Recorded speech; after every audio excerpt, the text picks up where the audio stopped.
The immortal pen of James Fenimore Cooper brings you thrilling tales of excitement, blazing action on the early American frontier, stirring adventures filled with the daring and courage of Hawkeye, first of the long rifles, and his blood brother, Chingachgook, last of the Mohicans. In the year 1757, a cabin on the Iroquois Trail, New York.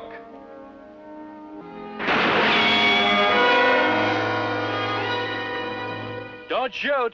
I surrender.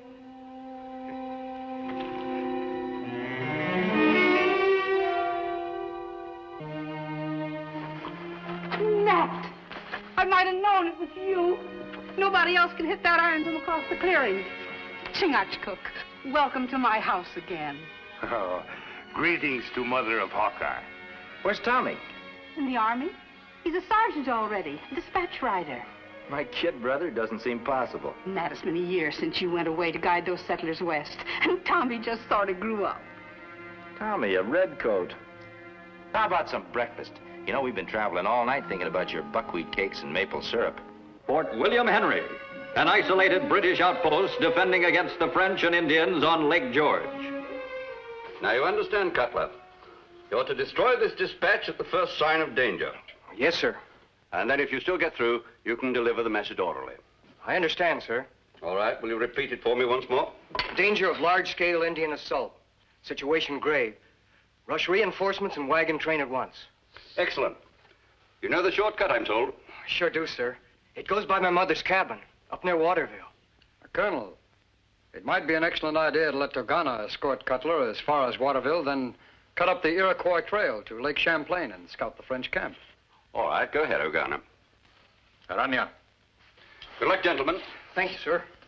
That'll be all, gentlemen.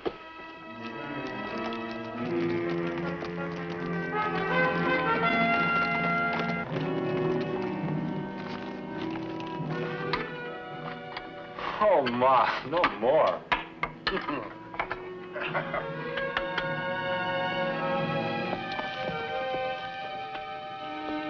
Togana, turn here. Go scout French camp. It was sure nice riding with you this far. What's that Indian saying you taught me for goodbye, friend? Acushnak. Oh, mustn't forget that one. Acushnak. Acushnak.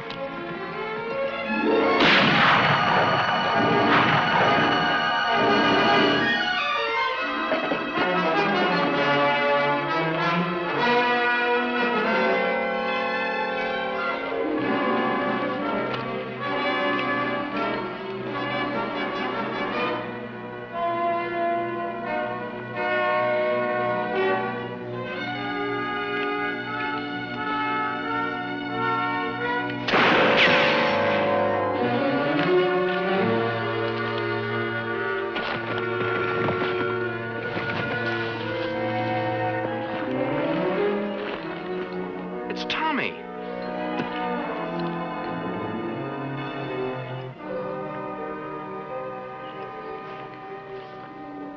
He's hurt bad.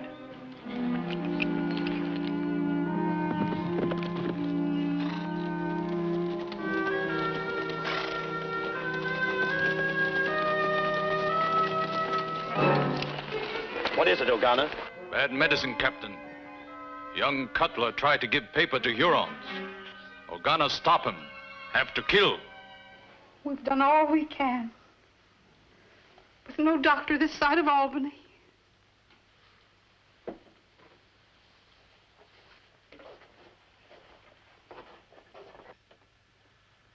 What do you see? Picture talk. Huron talk. Scratch on blade with flint. Huron writing. Can you make it out? It say, Huron, favorite sons of Manitou. A Huron knife. Yes, but Indian you shoot at dressed like Mohawk. Well, maybe you got it from a Huron he'd killed. No, my brother. Red man, never carry tomahawk or knife that belongs to enemy. Bad medicine. Well, I'm going to carry it, and the bad luck will be his. Ogana. Ogana. Tommy, it's Nat. Ogana. My dispatch must get open. Take it easy, lad. Don't try to force yourself to talk.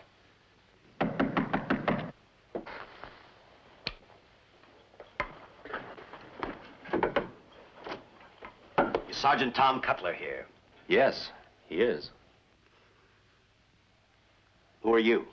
I'm his brother, Nat Cutler. I've just returned from the new settlement at Oswego. Well, at least you're not obstructing the king's justice. Well, that needs explaining, Captain. Your brother was carrying an important dispatch. He was seen signaling to an enemy Indian patrol, calling them in to give him the dispatch. That can't be true. His own father was killed by the Hurons. I'm sorry, madam, but if he's able to travel, we'll have to take him with us. Father?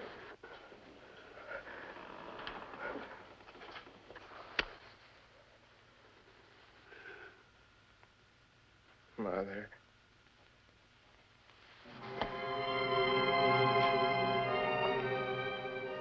Now go, please. Yes, madam. As soon as I make sure he is dead. You won't touch him. Get out.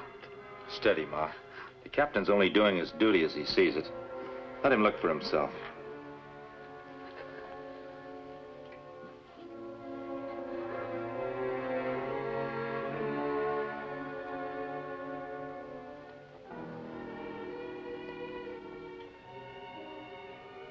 Very well. I won't need to trouble you any longer. Just a minute, Captain. It's not quite clear to me. Who saw my brother dealing with the Hurons? Our chief Mohawk guide, Ogana, a very trustworthy man. He drove off the Hurons. Your brother tried to escape with them. And got shot in the back? Naturally. He was riding away. I see. Then what did this Ogana do? He started for Albany with the dispatch and met my patrol. I sent him on with the message. What's the idea of that? Sorry, but as a man wanted for a crime against the crown, he's not entitled to military honors. That boy lying there never dealt with any enemy Indians. He was as proud of that uniform as you are. Unfortunately, the facts do not bear you out.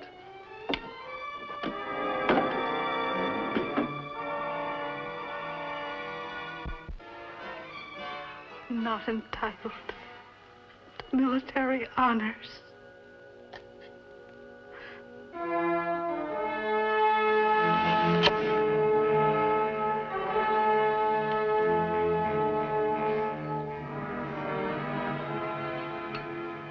Bad throw. Too high for a man's belly, too low for neck. My mind wasn't on killing, just pinning some of my thoughts down. Huron canoe. If that's our Huron, he'll take the Fort Williams trail. That Ogano. Him still dressed like Mohawk. You're right. Only a man the Hurons know is their spy could move among them in Mohawk dress. We kill. No. I've got a notion this Huron's taking his orders from someone else. We're gonna follow him and find out.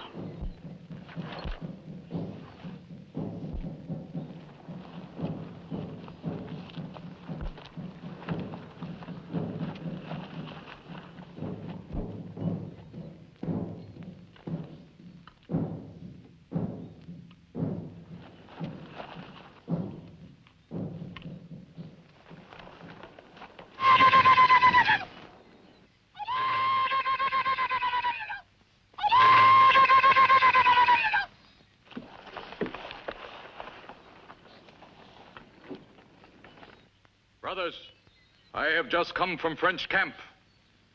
French General Fool have heart of woman. He say you get no Yankee scalps, no guns, no prisoners. Go spread word among all Hurons. Tell them there is council fire in forest tonight. Tell them Ogana lead them to great victory. Forth!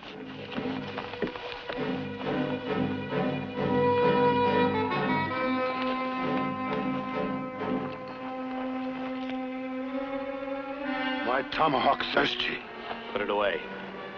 I wouldn't have anything happen to him for a king's ransom. With Ogana dead, I could never clear Tommy's name.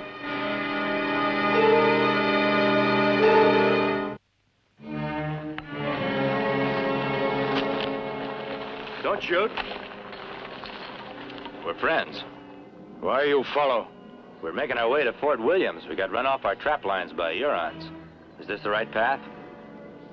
Me O'Gunner. Mohawk scout for Yengeese. Fort only little way now. You stay in front. All right.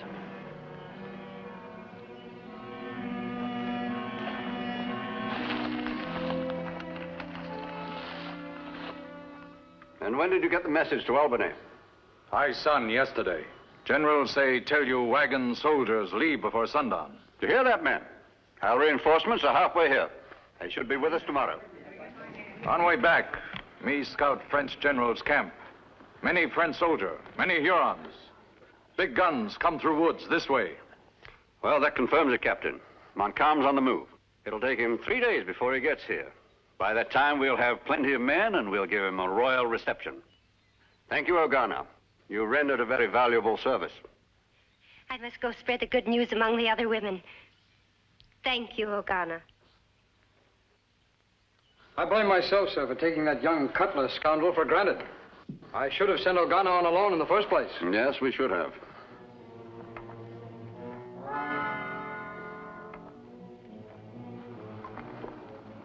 My brother was right. Keep silence. O'Gunner fooled Yengeese so good. Nobody believe anything we say. He's a slick article, all right. But one thing's certain, if O'Gunner gets out of this fort tonight, there'll be a massacre. O'Gunner, come with me. You're moving out.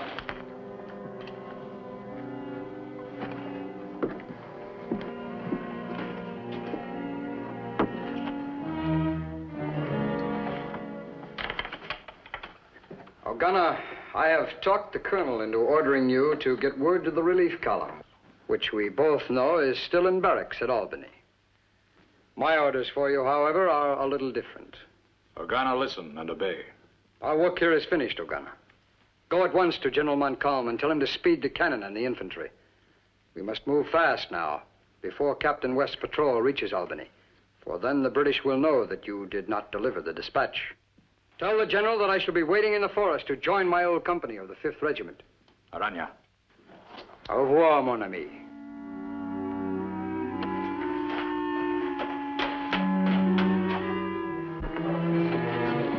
Hold it, O'Gunner. All right, downstairs fast.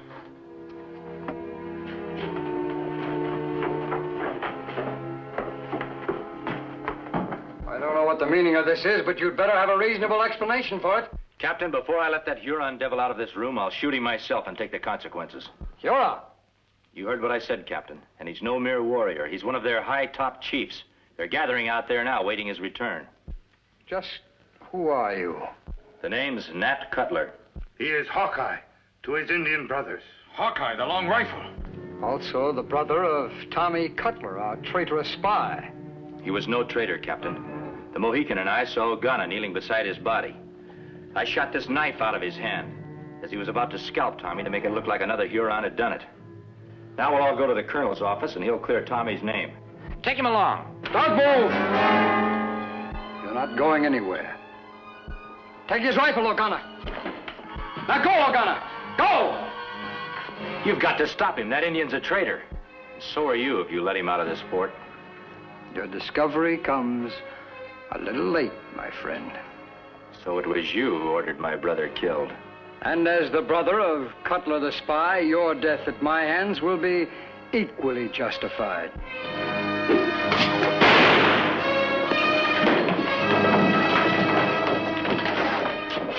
You're under arrest. You're as blind and thick-headed as General Braddock was when we scouted for him 2 years ago. He wouldn't believe us either. They soon all believe when O'Gunner attack fort. French general tell O'Gunner he give Yengeese chance to make honorable surrender. O'Gunner say not wait like little children for French gun. Take fort now. Kill all Yengeese. Take many scalp.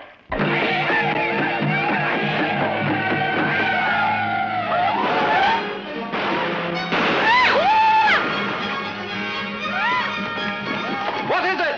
The Hurons are shooting at something in the water, sir. Man your posts.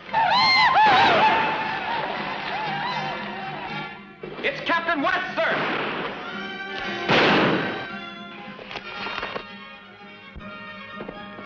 Sir, the forest is swarming with Hurons. Simpson and I had to take to the water. And your patrol? Coming with the column. General Johnson sent me on ahead to clear up the Cutler matter. It'll take a considerable amount of clearing.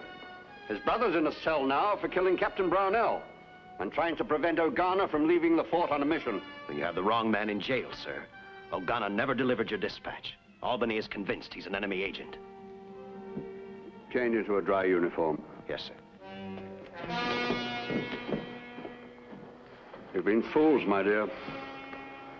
Corporal, release those prisoners at once.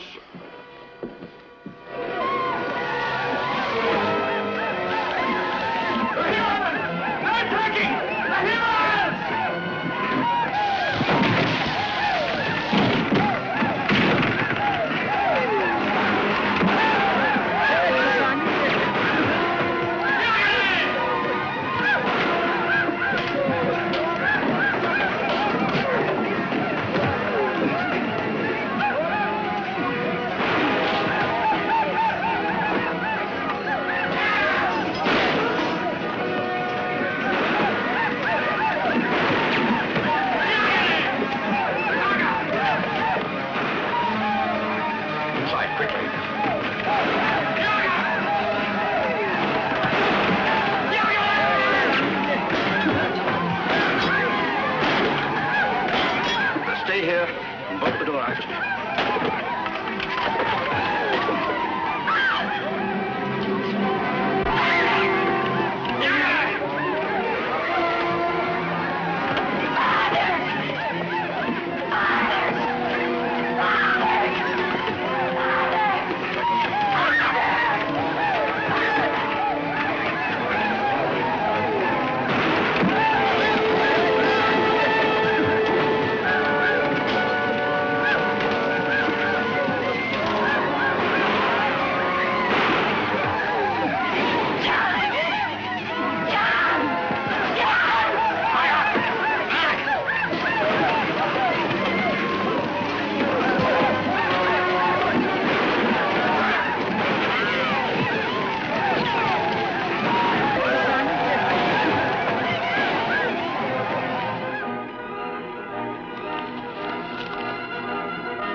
Well, Captain West. Cutler, my apology for everything.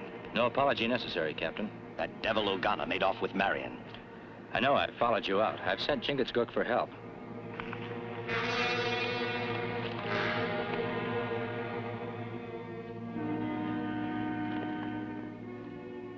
The ashes are still warm. They can't be far off. What's this? It's a Pathfinder mark.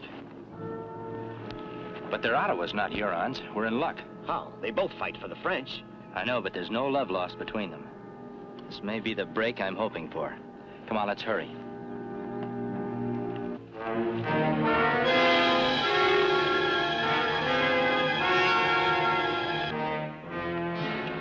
Hear me, great Ottawa chief.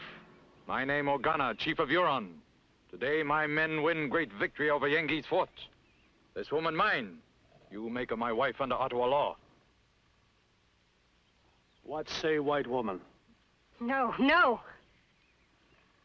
Woman say no. By what right do you claim her? By no right at all, great chief.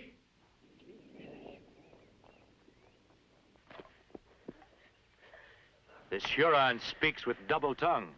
Your great white father, the French general, will be hunting for him, to hang him by the neck for ravens to eat. For what deed will French want this Huron? For stealing this woman, daughter of Yengi's chief at Fort William Henry.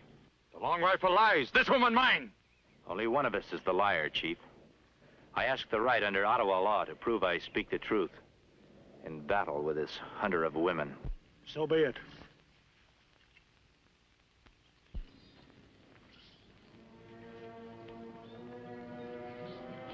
All right, Ogana. It's you and me, after all.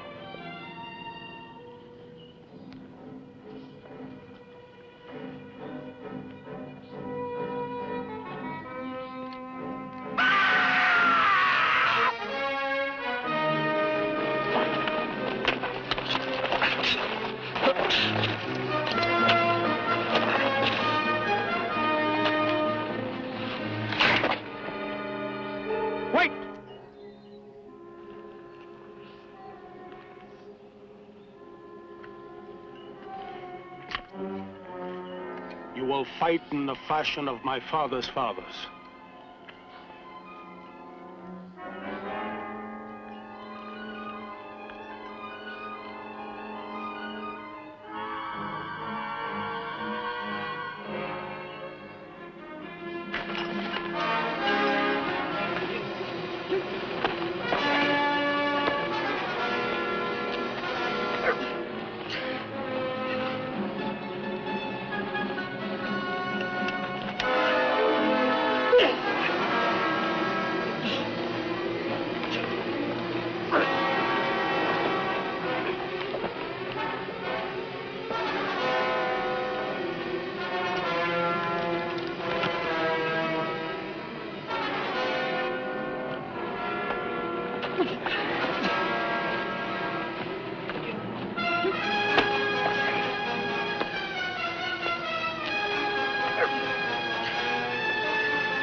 Long Rifle, great warrior. Ottawa word good. These three leave in peace. Let no one follow.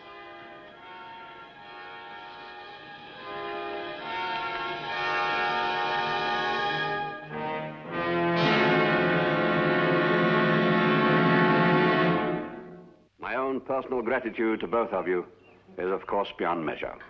I wish to offer you, Hawkeye, the post of Chief of Scouts with the rank of Captain.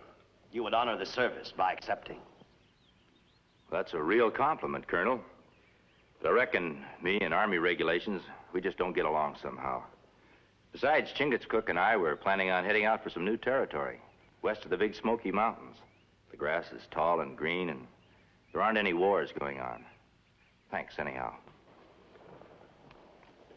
Goodbye. Goodbye. Hawkeye. It's always like that on the other side of the mountain until you're there. Seems that way, ma'am. But it doesn't stop a fella from wanting to find out for himself.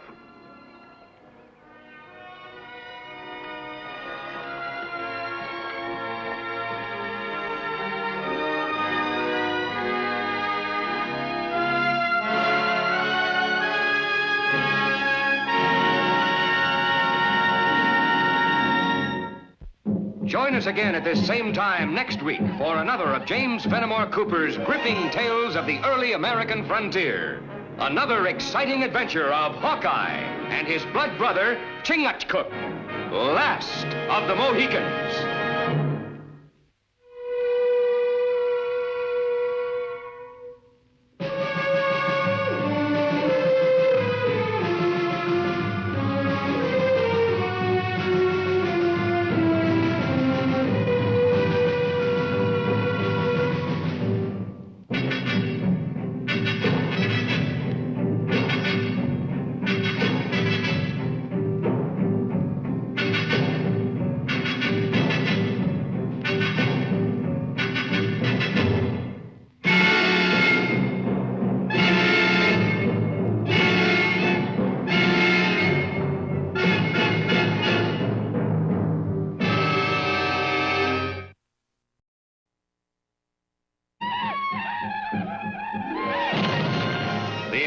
Pen of James Fenimore Cooper brings you thrilling tales of excitement,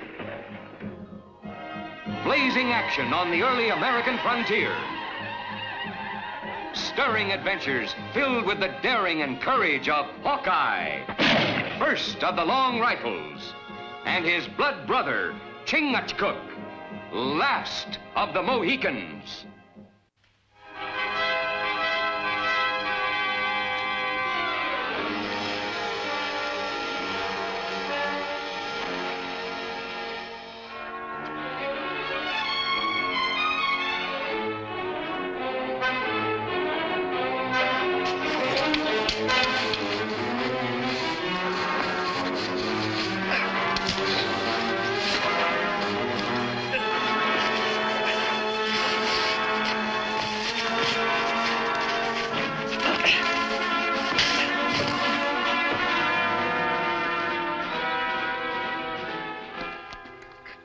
Well, my compliments to you, son. You sure took care of that redskin. What happened? He was trying to shoot you in the back. But I'm afraid I'm not in the best of shape for this sort of thing. I haven't had a go at Indian wrestling since I was a boy. Reckon you saved us from being bushwhacked. Kind of like to know who we're thanking. I'm Lieutenant John Ewing, Royal Rifles, en route to Fort Oshkosh. Since when did the Army trade them red coats for buckskins? My uniform's neatly tucked in my pack. A spanking new lieutenant like myself has to be presentable when he reports to a commandant for the first time. Ewing. Of course, old General Ewing's boy. You couldn't be anyone else. Why, yes. Did you know him? Yeah. You too, when you're about that high. One of my first jobs was scouting for your pa. He was good soldier. And so was my grandfather before him. Right proud to meet you, Lieutenant. I'm called Hawkeye. This is Chingachgook, my blood brother. It's a pleasure. More like our pleasure. I guess we wouldn't be standing here at John if you hadn't jumped on him. You'll find yourself mighty welcome at Fort Oshkosh. Folks thereabouts still remember your pa. I requested my assignment here because I've always felt this country was home. I speak Iroquois and several other Indian tongues. I was brought up knowing all the Indian ways.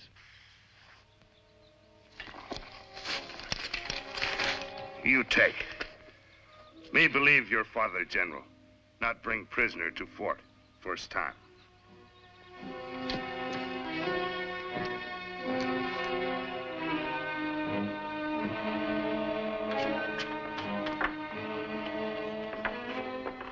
Lieutenant John Ewing reporting as ordered, sir. Well, at ease, Lieutenant. We're glad to have you with us, Ewing. Hawkeye. Major? How did you fare with the prisoner? Nothing short of torture will make him open his mouth. Maybe I didn't make myself clear, Major. That Winnebago is the lieutenant's prisoner, not mine. He captured him when Chingachgook and me weren't even looking. Single-handed, eh? Not quite, sir. I was well supported. I might not have been so brave if Hawkeye and Chingachgook weren't nearby. Now, don't throw a bushel over your light. That redskin was drawing a bead on us. The lieutenant came along, spoiled his aim, and took him as pretty as you please. It'll be a pleasure to report this to your father. I'd rather you wouldn't, sir. But Ewing, I'm sure your father would be most proud. It's a personal matter, sir. Oh, very well, Ewing. I have some business with Hawkeye. I want you to listen. It may brief you on some of our problems. Yes, sir. Get comfortable, Hawkeye. This may take some time. The capture of that brave, wearing war paint, confirms the rumors that the Winnebagos have joined Ely Wassett and his renegade band. Ely Wassett? That was the name of my boyhood playmate. His father was a council chief for the Seneca, Tomahawk, a signer of the peace treaty. Tomahawk was dead. Ely Wassett has rejected the treaty and has been raising a hornet's nest ever since. We were blood brothers, like you and Chingachgook. Why, when I left for England, he traveled 100 miles with me, just so we could be together that much longer. Lieutenant, it's unfortunate, but playful young cubs do grow up and become deadly marauders. Now, by the day after tomorrow, our ammunition wagons should leave from headquarters. They're coming by way of Big Lake. Now, without them, or if they should fall into Ely Wassett's hands, nobody in this fort would be safe. Somebody ought to keep an eye on Ely Wassett's camp. There isn't a scout in the fort who'd volunteer for the assignment. Ely Wassett's as sharp as a fox. And capture means death by torture. Sir, I'd like to volunteer for the assignment. I admire your courage, Lieutenant, but this calls for experienced scouts, woodsmen. You got him, Major. You're always a step ahead of my request, Hawkeye. How many men do you need? More men would just be in the road. When can I expect you back? Oh, a week, maybe 2. Depends on what we run into. Well, good luck. I'd rather have luck than brains any time, Major. And thank you. Bye, Lieutenant. Could I speak to you in confidence, sir? Well, certainly, Lieutenant. Sit down. Oh, what's on your mind? I'm rather embarrassed to bring this up, sir. It's that personal matter. It concerns my relationship with my father. Are you quite sure I'm the proper person to discuss an intimate matter with? Quite sure. You see, sir, it's a problem of being accepted for what you are. Just because you're the Chief of Staff's son doesn't mean you'll get any special consideration under my command. If you really mean that, Major, why did you give Hawkeye the duty I volunteered for? Well, I merely chose the man best qualified for the job. Without meaning any disrespect, sir, may I remind you that Hawkeye is risking his life with an enemy whom I can face as a friend. If you're referring to Ellie Wassett, he's nobody's friend. When Ely Wassett and I were boys together, we established a set of signals to identify each other in the woods. I haven't forgotten them, and I'm sure he hasn't. If I could only speak to him, I'm sure I can convince him to come in peacefully. You put me between the hammer and the anvil, Ewing. If anything were to happen to you, how would I ever explain to your father that I sent a green lieutenant into the enemy's camp? There you are, sir. My father again. If I were Lieutenant Jones and proposed this, would you let me go? Prepare to leave. I'll have Hawkeye wait for you. Yes, sir.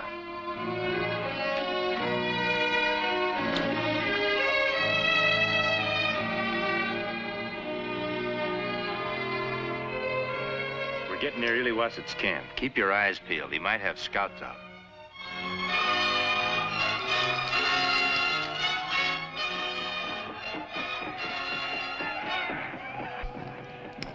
Seneca. Winnebagos. Still want to powwow with that buzzard? Look at that face. The boy I knew. My blood brother. His brother only to Wolf now. Want to sink fangs into white man. You stay here, Lieutenant. Chingachgook and me are going to circle around, try to get in closer. We got to find out what Ely Wassett's up to. But I came along to talk to him. Now, you're a soldier, Lieutenant. Got to know it isn't good tactics to risk all your troops at the same time if you don't have to. Very well. I'll wait here until you get back.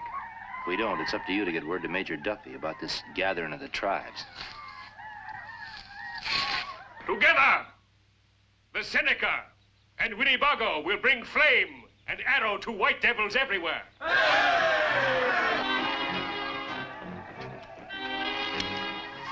We will drive them from the land of our fathers as Manitou wills.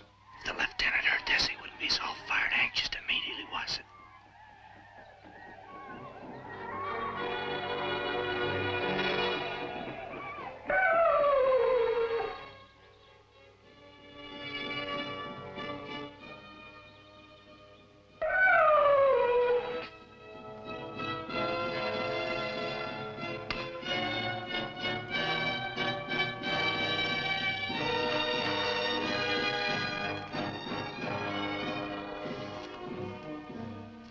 Walk like sheep into den of hungry wolf.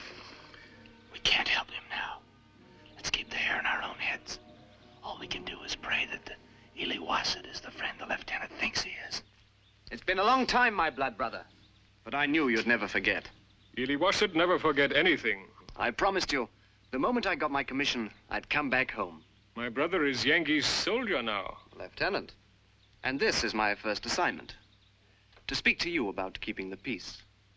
I convinced my major that two blood brothers like ourselves could smooth out the difficulties without resorting to violence. Like time when we young, make small peace council. Exactly. I knew you'd see it this way once we got together again. Return with me to Fort Oshkosh, Ely Wassett. Bring some of your warriors. These chiefs, too. Now that we're both grown up, we can have a big peace council. Looks like he might get away with it after all. Never before me see sheep pull fangs of wolf. How many warriors I bring? 10, 15, a guard of honor befitting a leader like yourself. Major Duffy will be more than pleased to welcome you. All want go to fort. I not know which to choose. You know your warriors better than I do, Iliwassett. Why not select the bravest for this honor? I choose Keris, Antate. You want to go to fort? Need gun, not lance. You won't need any weapons. You wrong. Need plenty weapon when take fort. Take the fort? You can't mean what you're saying, my blood brother. No white man Iliwasset's blood brother. Iliwasset cut blood tie 12 moon ago. White men come to my father's teepee, filled with firewater. Shoot Tamaqua, kill my mother. And now Iliwasset kill all white men. And you, Yankee soldier, tell where get gun for warpath. Take him to torture stick.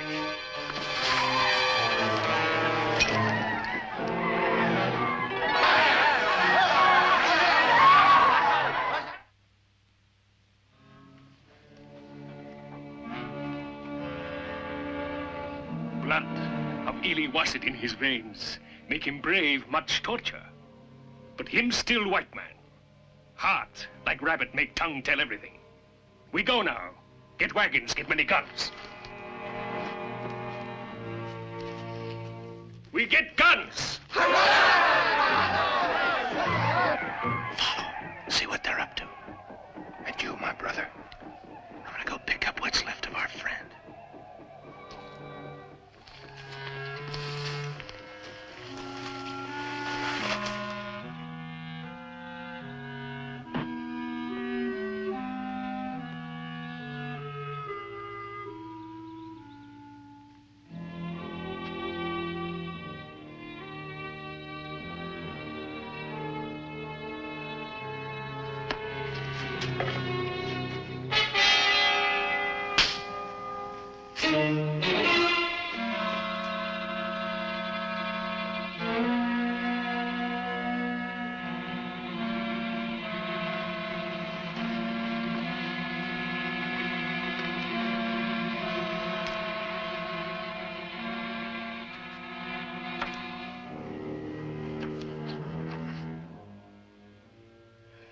Well, there's only one thing we can do now, Hawkeye.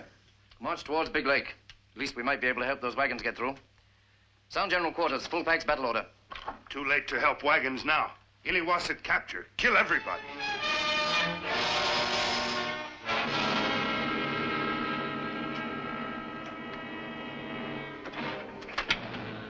No, I'll have to accept Ewing's resignation. Such a fine, promising career. And he had to throw it all away because he was too weak a soldier to die with his lips sealed. Indian torture, much cruel.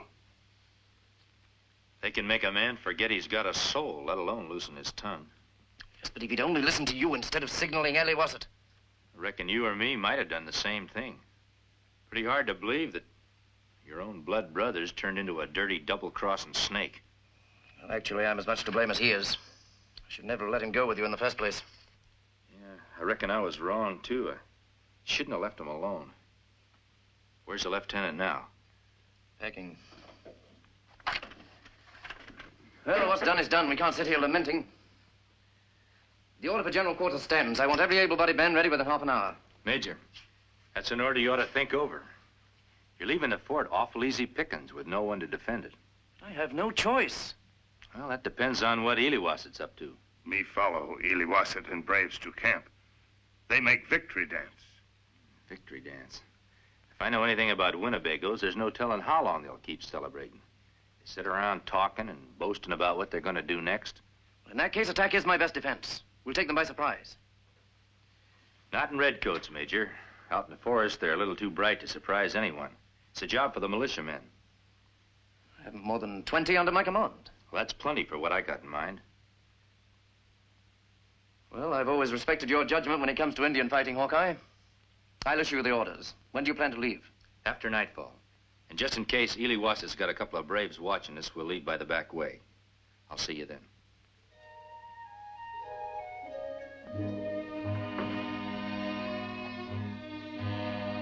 Oh, you going someplace? You know as well as I do that I resigned my commission. Yeah, the major did say something about it. Did he tell you, had I not resigned, I'd have had to face a court-martial? Well, as much as I know about those court-martials, Lieutenant, I reckon they're the same as any other kind of trial. You gotta be proven guilty before you're convicted. Nothing has to be proved in my case. I admit my guilt. I admit divulging a military secret. I admit I'm not a soldier in the Ewing tradition. No, you didn't exactly volunteer those answers to Ely Wassett. Bigger and stronger men than you have cracked wide open when tied to a torture stake. Leave me alone, Hawkeye. I'm not worthy of your sympathy.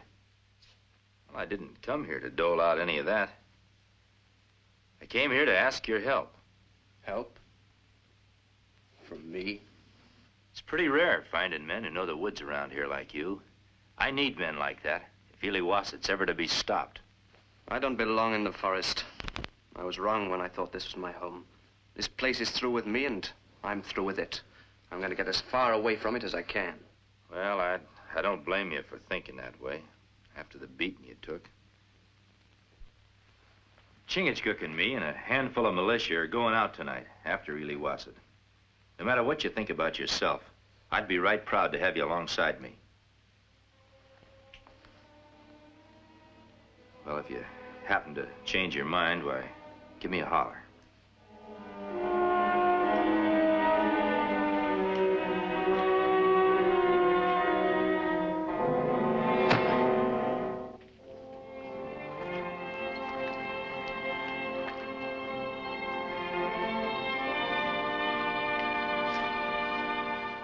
Well, good hunting, Hawkeye. I only wish I was going with you. Someone's got to stay and look after the store, Major. You seen anything of Ewing? Yes, he left this afternoon. Say where he was headed? He mentioned someplace out west. Someplace the Indians call Kentucky. Oh, I wish he'd told me that. Got an old friend down there he could have looked up, a fella by the name of Daniel Boone. If he here to fight by side of Hawkeye, militiamen not need to leave warm bed. I'm afraid this is one time, Chingachgook, when you're going to need all the firepower you can muster. Now, stop fretting, Major. We'll get out of this mess yet. Somehow, when you're on the side of right, you usually come out on top. Well, good luck.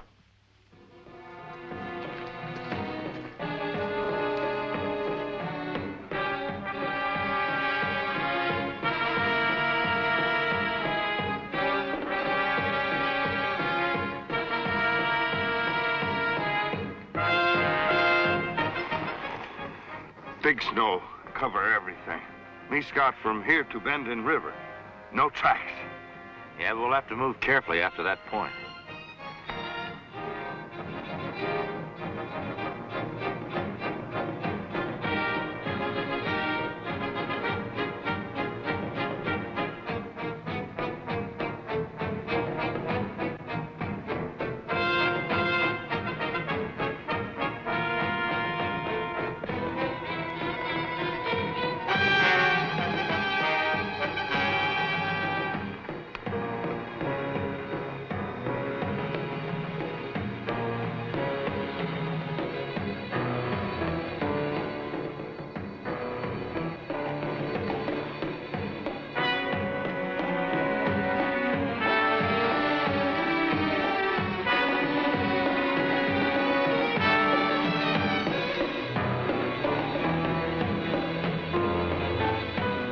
White man come. Be ready.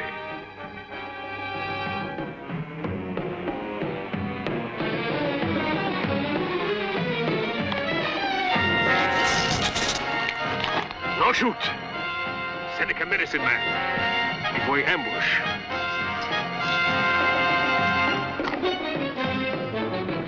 Hear me, white man. Gitche Manitou sent his curse on you. Death is your lot. You cannot escape his vengeance. Keep the men here. I'm going to see if I can get that fella to swallow some of his own medicine. Hear me, Manitou. An enemy approaches. Make his knees like water. Cause his blood to run cold. You've been doing a powerful heap of gabbing, medicine man. Suppose you listen to me for a change. Don't you recognize me, Hawkeye? Ewing. Deploy. You're heading straight into Ely Wassett and his braves. I hurl the lance of war into the ground. It will mark your grave. Take back your lance, medicine man. Tell your people we don't want war. Where's he hidden? You must die. Behind me, to your left. Manitou wants peace, just as we do. Where'd you get that outfit? Had to be in its original owner. I spit on you and all white men. Hurry, take cover. They won't shoot while I'm here. Hear me, Manitou. Make our arms strong. Let not the guns of enemy touch my people. Curse all white men. Give us their scalps to adorn our lodges. We will roam free, as did our fathers. We're surrounded like sitting ducks. Don't make any sudden moves, but ease toward cover. Hear me, O Manitou. I dance to you. Him no medicine man.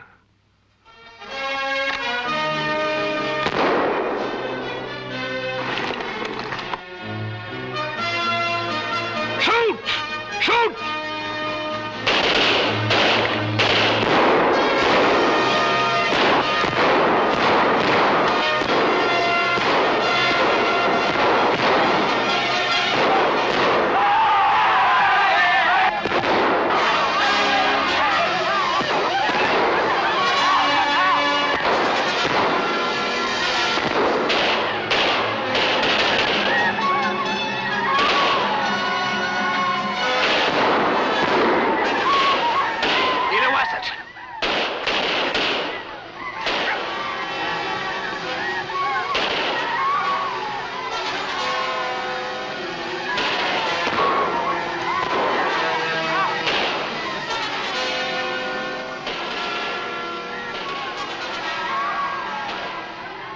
First, you want to kill.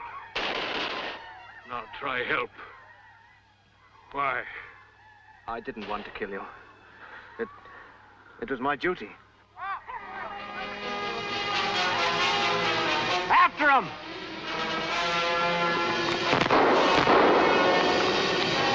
And no matter what you've done, I can't hate you.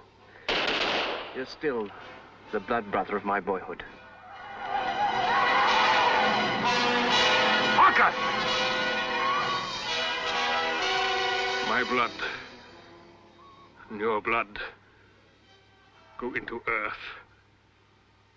And with it, Illiwasset's hate. Maybe one day, under kind eye of Manitou, in the happy hunting ground, we be blood brothers again.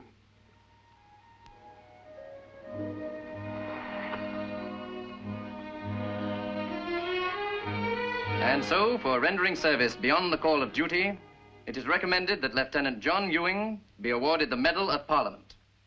A full account of his heroic act accompanies this recommendation. Signed, Major Richard Duffy, Commanding Officer, Fort Oshkosh. The original of that letter was sent to General Alfred Ewing, Chief of Staff. He'll be proud that I've joined the ranks of the Ewings, just as I am, sir. Oh, by the way, Lieutenant, while we're at it, we may as well make something else official. I came across this among my effects the other day. Can't imagine how it got there. Some nonsense about your resignation. If you don't mind my saying, Major, sounds like something one of those Seneca medicine men would have done. Medicine men do many strange things. Join us again at this same time next week for another of James Fenimore Cooper's gripping tales of the early American frontier. Another exciting adventure of Hawkeye and his blood brother, Chingachgook, last of the Mohicans.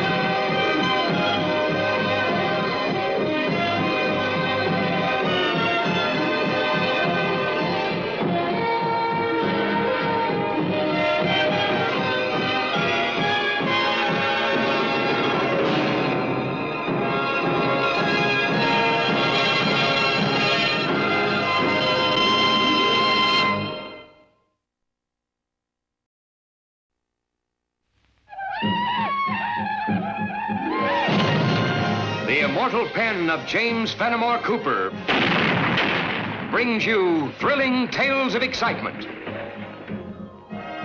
blazing action on the early American frontier. Stirring adventures filled with the daring and courage of Hawkeye, first of the Long Rifles, and his blood brother, Chingachgook, last of the Mohicans.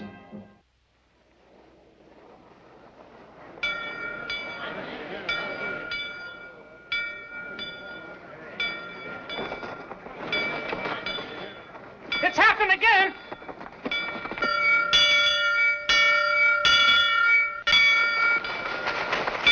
Well, that's funny.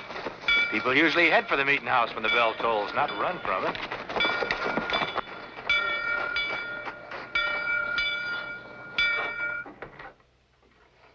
Yeah, he's not to be seen. Rope motionless. There's not a soul up there. We're bewitched, I tell you, Preacher Hale. And I tell you, there's an earthly explanation for it, Mr. Burns. There must be some reason for it. A bell doesn't ring by itself. The wind, perhaps. There isn't breeze enough to blow a feather. Witchcraft, that's what it is. Come now, Sneed. Witches in a house dedicated to worship? Poppycock. Then what made the bell toll with not a human hand to touch the rope? Bewitched, that's what we be. The whole town's bewitched.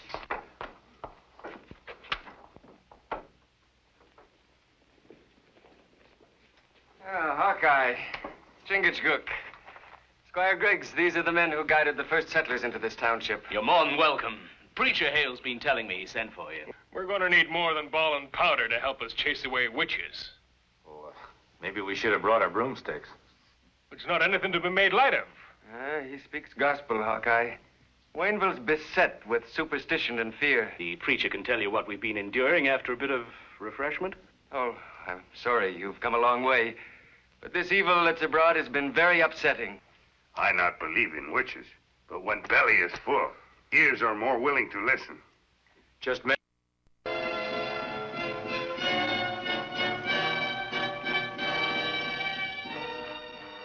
find something? That's nothing to eat, but mighty interesting.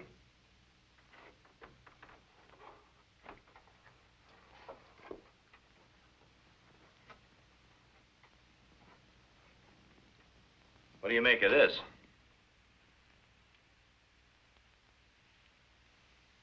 His hair from horse's tail. Yeah, and it's strong enough to ring that bell without pulling on the rope. But I never hear of horse climbing ladder. I never heard of witches that fly. But a clever witch could stay out of sight up there. That horse hair'd be mighty hard to see from down here. Mighty hard to see up close.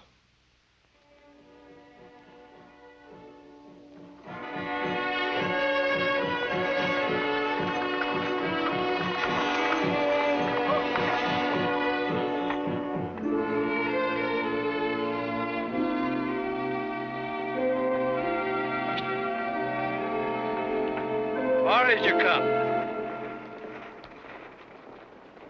That suits us, Mr. Bradley. We just want to take a closer look at that lame horse of yours. Your doubting won't cure, stranger. Just take my word for it, she's bewitched. Well, supposing we prove to you that she isn't, would you still be heading away from your home? Well,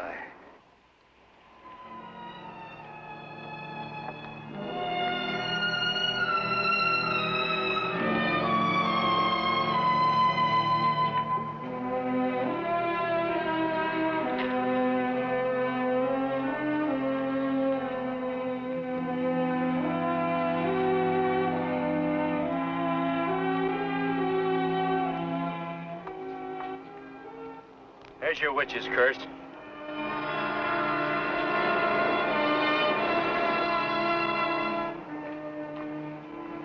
You tie a horsehair tight enough around a horse's pastern and he'll soon go lame.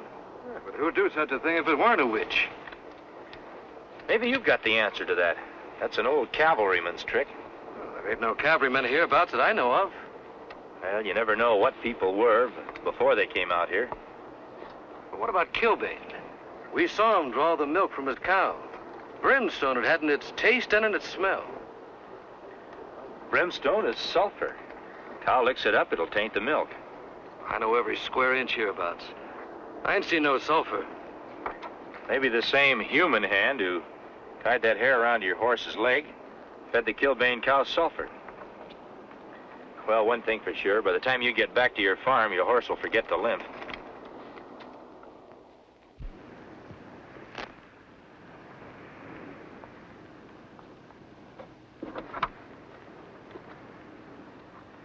I got rid of that once. Throw it away. Oh, a nice doll like this? You're not afraid of it, are you? Sometimes grown-ups forget what a doll really means.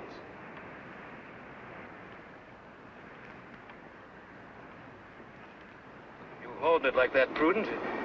It don't seem no harm in it whatever. Doll and little girl. She'll be loving it with tenderness, Mr. Bradley. I'll be beholden to you, stranger.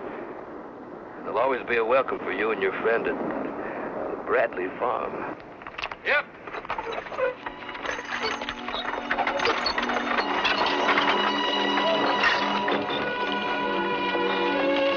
We hunt witch. Chase out of white man's head. Now, we look for food, huh?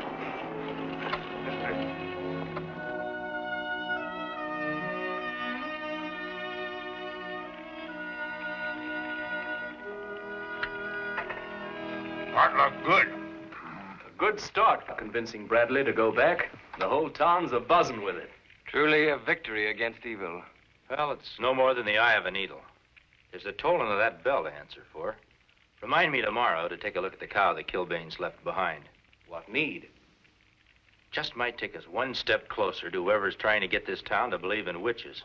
Only a man with a warped mind could be spreading this terror amongst us.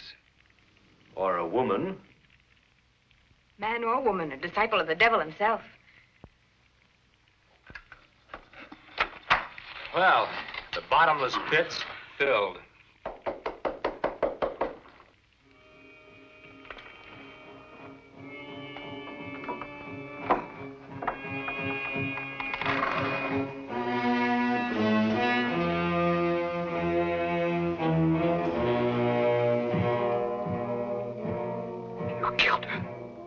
You convinced me to come back here. Giving her that cursed doll. You sport of the devil.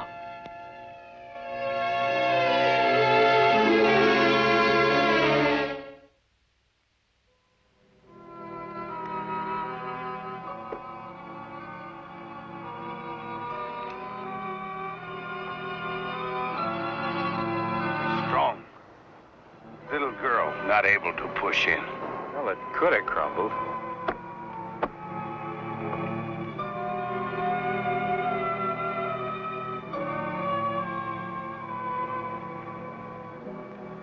What do you make of those marks? Look like cut with iron. Chiseled through. Little girl leaning over to get water would have never noticed it. Even men not notice. Looks like our witches didn't care which one of the Bradleys fell in.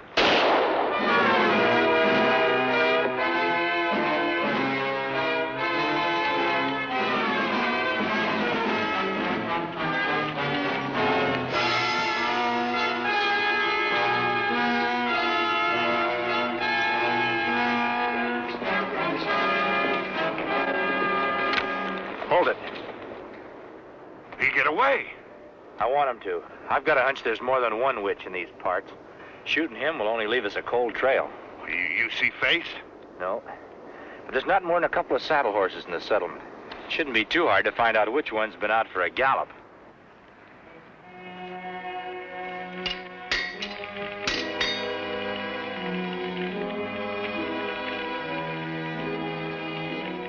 Always liked watching a smithy work. It's real interesting. Well, don't let me stop you. Gotta strike while the iron's hot, don't you? Hawkeye.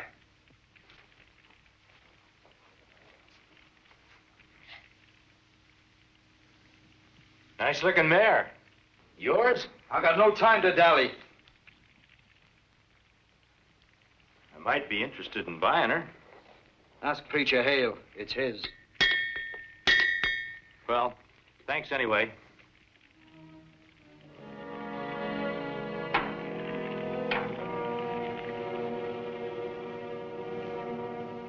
My word on it, Hawkeye.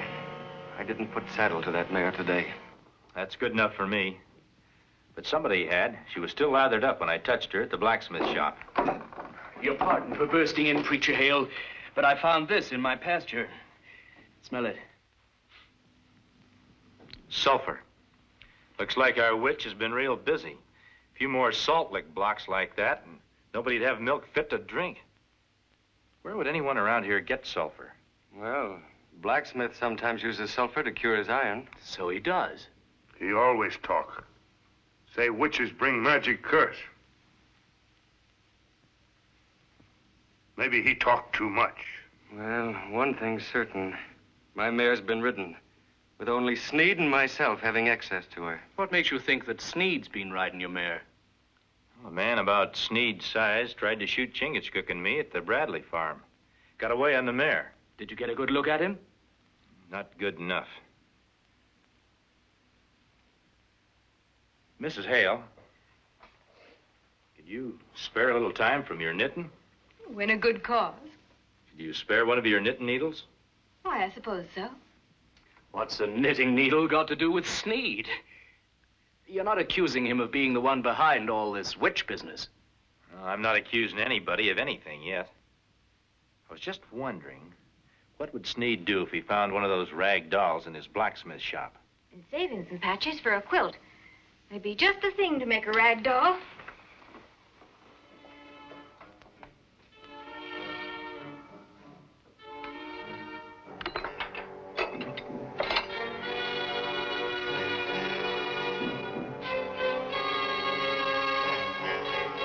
I'm getting out of here. And not even you can stop me. You said all we had to do was scare them by acting like witches. Well, I'm not so sure there ain't none. Otherwise, how did I get this?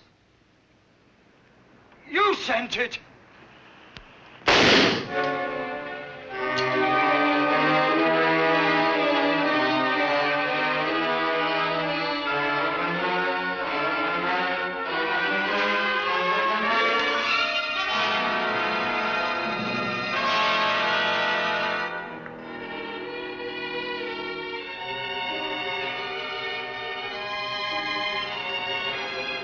Poor Sneed.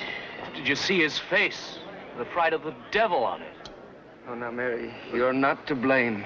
Hadn't thought it would lead to more killing. You're not to blame any more than the rest of us. If anyone's to take the blame, ma'am, it's me. What have you found out, Hawkeye? Well, nothing very much. Afraid the only thing we've got to go on are some hoof prints. Hoof prints? Whoever murdered Sneed must have run off on your mare. Chingachgook and me are going to try and track him down. A hard chore for a man afoot to run down a horse. Even man on horse must stop sometime. May the good Lord be a beacon to them. Otherwise, before this day's over, not a soul will be left in town.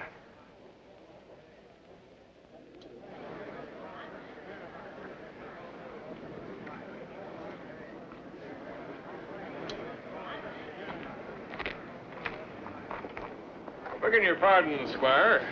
Ludkin here wants to know what the preacher's wife was blaming herself for.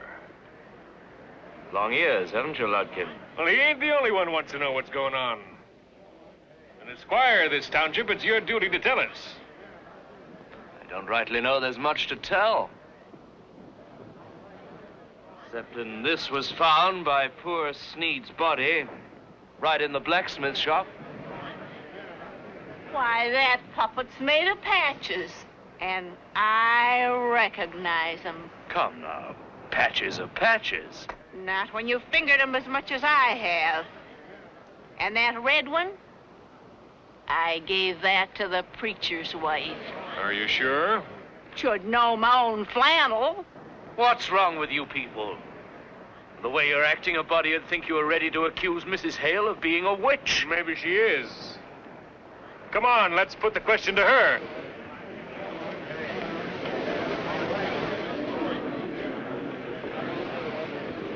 Hold on. How can you even think that our good preacher's wife is a servant of darkness? Why, he's been a blessing to all of us. Sometimes blessings turn to curses. And even good men get taken with bad spirits. We'll talk to both of them. Get the real truth.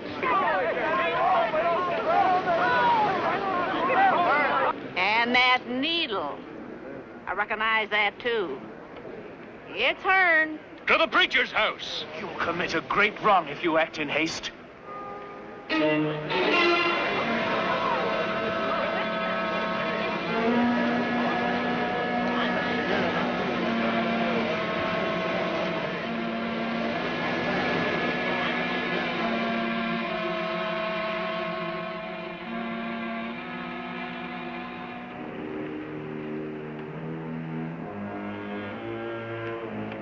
Horse stop here. Someone get off. Walk back to town. I wonder why that someone went to all the trouble of stealing this horse. Maybe try to leave false trail. Lead us out of town. I think you've got something, Chingachgook. With us out of town, the witch might be planning to start a witch hunt. We better get back there.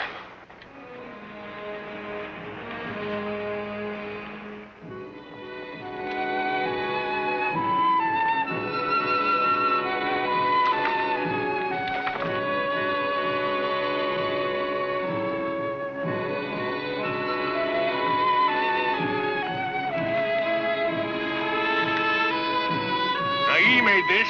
Now confess. I confess only my love and devotion to our Lord. Blasphemer. Preacher, renounce her or burn at the stake with her. What madness is this? Burns, won't you see reason? Just because Mary Hale made that doll, you can't... Stay out of this, Squire, or people will begin thinking she's bewitched ye too. But to threaten them with the stake, bethink yourself. We're doing more than threatening. To the fire with them. We've always served our Lord, Mary. If this is his will...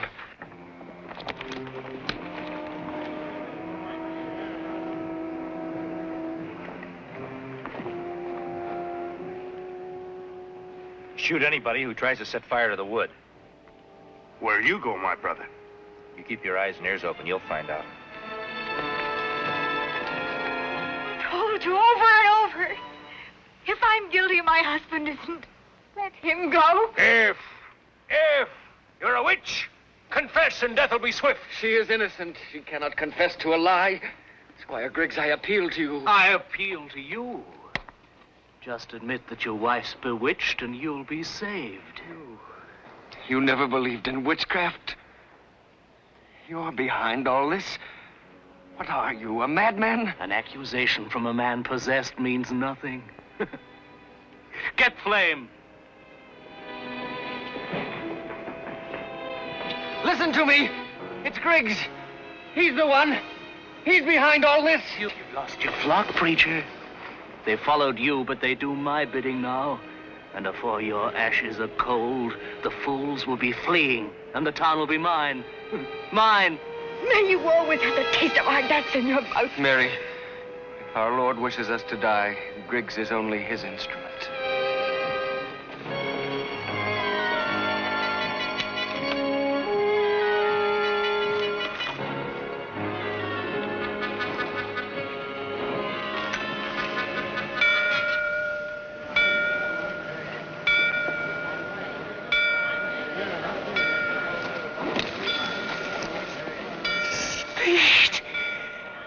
Dead men don't ring bells. He would to get even. He always hated me, even when we were in the cavalry. But I'm his commanding officer.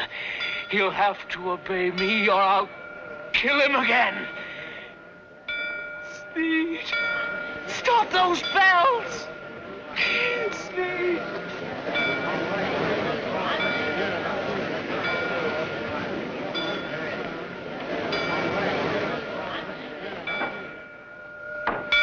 Stop it!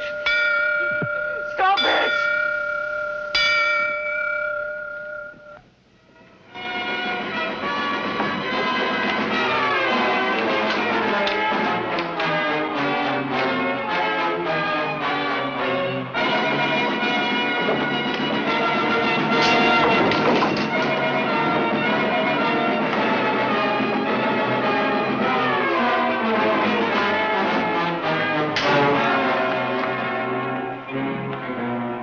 There's your witch for you. When he comes to, he'll be fit for hanging.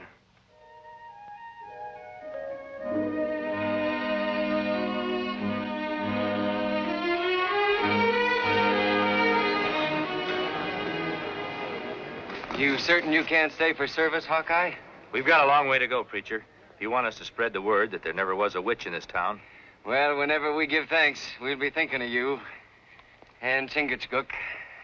Goodbye. Bye.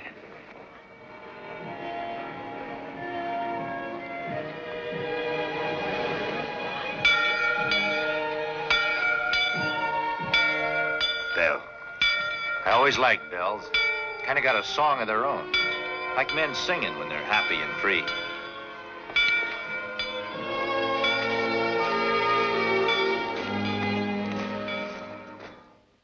Join us again at this same time next week for another of James Fenimore Cooper's gripping tales of the early American frontier. Another exciting adventure of Hawkeye and his blood brother, Chingachgook, last of the Mohicans.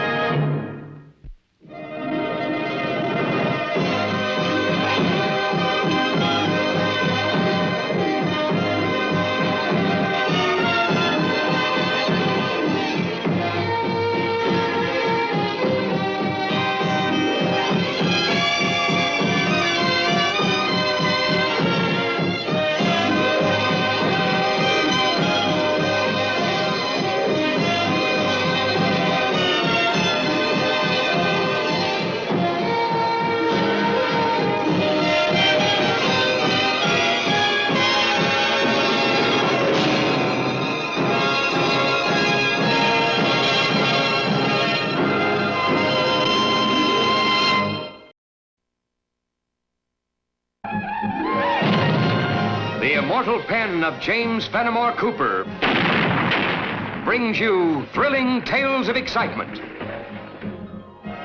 blazing action on the early American frontier, stirring adventures filled with the daring and courage of Hawkeye, first of the long rifles, and his blood brother, Chingachgook, last of the Mohicans.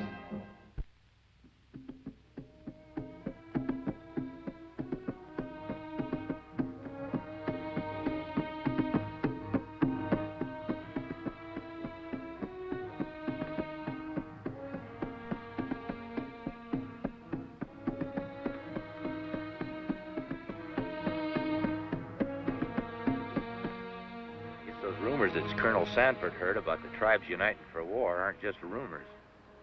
Noble chief of the Ottawa, Chippewa, Tuscarora, I, Kubaka, chief of the Seneca, bid you welcome to our village. We gather here in sacred cause to again unite our tribes as one mighty Iroquois nation and set our tomahawks against white invader.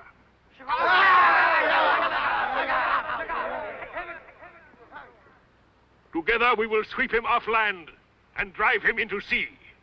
Kubaka speaks words filled with the impatience of the young. He is a brave and noble warrior who laughs at death. But has he the cunning and the wisdom to lead us into battle against the white man? Kubaka would never dare claim wisdom and cunning of the great chief who will lead our braves into battle. It is prophecy of Gichi Manatu, great god of our people, that one day a great chief will return from happy hunting ground to inspire our braves to glorious victory over white man. Hour approaches. The great chief returns to us, and we will follow him to victory over our enemies. Of what great chief do you speak? Of the one and only leader of the Iroquois nation, Pontiac! Well, he's been dead for nigh on to 2 years. You ask me, that Kabaka's been chomping on too many elderberries. Indians believe dead warrior can come back. Let's get moving. We'll get this bit of information back where it'll do some good.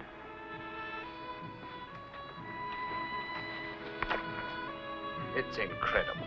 Do you believe it, Hawkeye? Well, if I did, I'd believe in wood nymphs, too. They're a heap prettier. And what about you, Chingachgook? You should know about these things. Nobody can come back from happy hunting ground. But Indian is superstitious, can be made to believe. I quite agree with you. The whole thing's preposterous, coming back from the dead. We know it, and you know it, Colonel Sanford. Those Indian tribes are getting all steamed up. Doesn't look like anyone's giving them the message. Well, one thing is certain. If we are in for an uprising, We must be ready for it. Where do you think they'll gather their forces, Hawkeye? Well, I'd say just about in here, Colonel. That makes Fort Reliance the first line of defense. If it falls, the Iroquois will overrun every white settlement in the territory. It must be defended at any cost. Hawkeye! Chingachgook!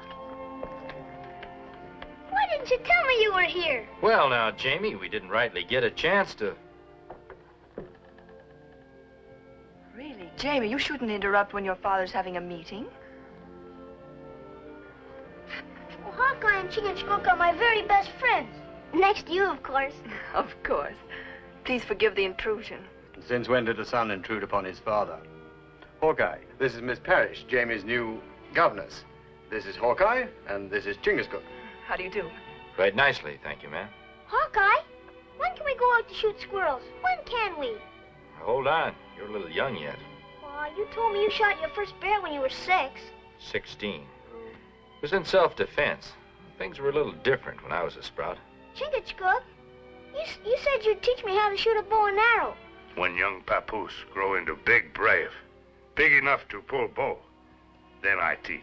Be a good boy and run along now, Jamie. You'll see Hawkeye and Chingachgook when they get back. Are they leaving again? They're always going away. Well, this time they're going on a very important mission. Come along now, Jamie.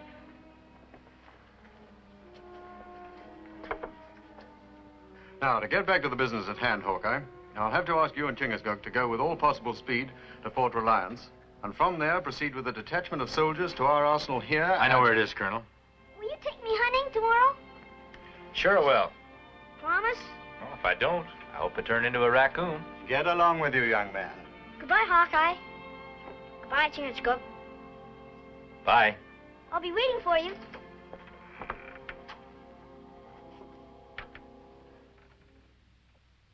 I know you shut me up for security reasons, Hawkeye, but after all, Miss Parrish is like one of the family, and a woman at that. Well, my grandpappy always told me never to trust him. Like all squaw, talk too much. Yes, well, unless you're afraid of the walls having ears, I'd like to go back to where we left off. Now, you will proceed with the soldiers to this point here. Red River? I didn't know you had an arsenal there, Colonel. The best supply of arms and ammunition in this territory. Certainly enough to equip Fort Reliance to withstand any attack. Now, how long do you think it will take you to reach the fort? Tonight is night of full moon. Make good speed on trail. Maybe 2 suns. Excellent. Well, Godspeed, Hawkeye. Chingachgook.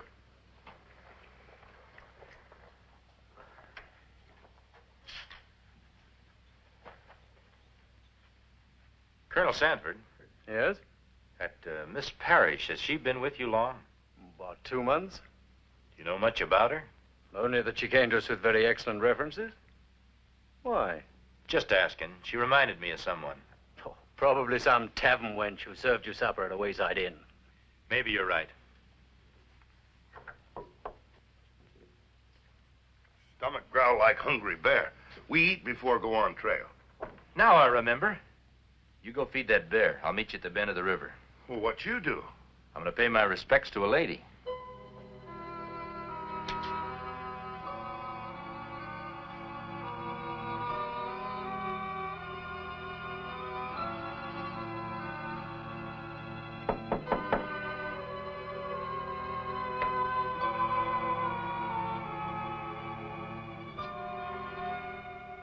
Mind if I come in, Miss Parrish? Not customary for a lady to receive a man in her quarters. Maybe it'd be more fitting if I called you Miss Adams.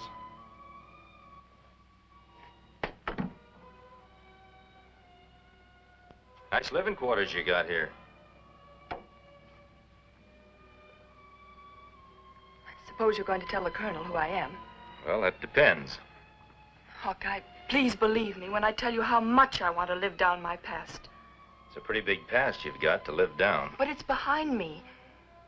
When I left Martinville and came here, I hoped I'd have another chance at living a respectable life. Is that too much to ask? Well, I guess everybody's entitled to another chance. You've had a whole passel of chances. I recollect that young fella in Martinville blew his brains out. Gambling money that wasn't rightly his. I heard later that you'd promised to go away with him if he got lucky. And there's that married man in Greenwood. Gonna leave his wife and 3 kids to take up with you till the women got together and ran you out of town. Hawkeye, please. Who knows what else? You've got a mighty big past to live down. All right. Tell him who I am. Tell him all about me. I'll pack my things and leave. That's not necessary.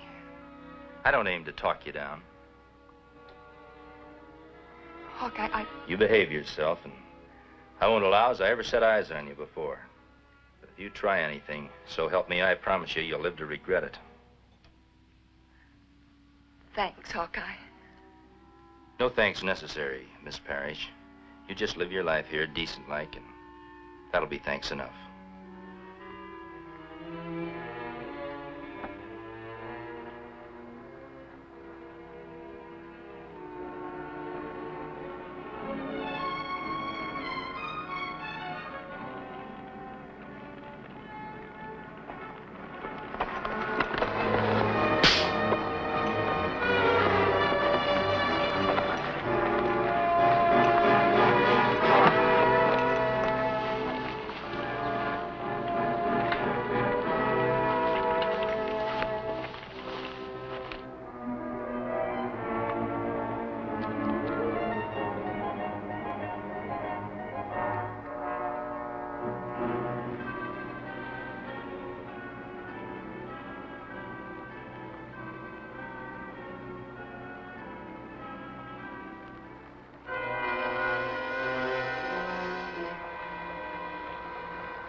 Hawkeye, raise hands.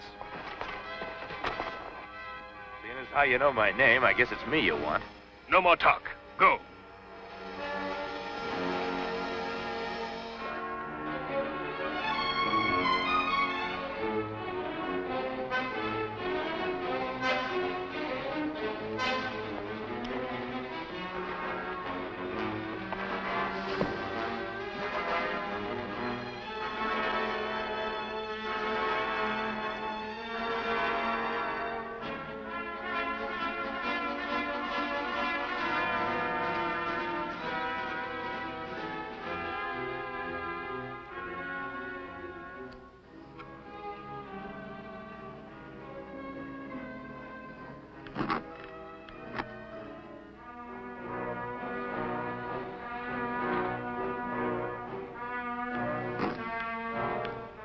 There's an easier way out, Hawkeye.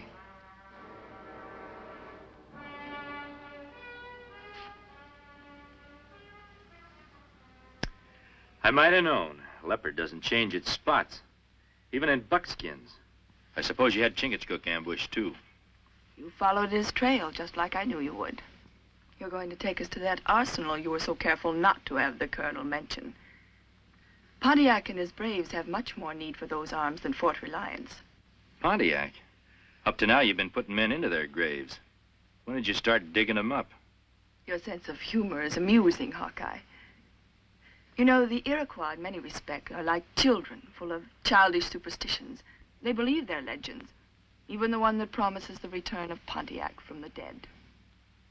Seems to me steaming up Indian tribes is a little out of your line. Maybe you like the thought of living in a wigwam, wrapped in an Iroquois blanket the rest of your life. Not a blanket, Hawkeye, but minks and otters. Lots and lots of minks and otters. What makes you think you can get away with it? I have help.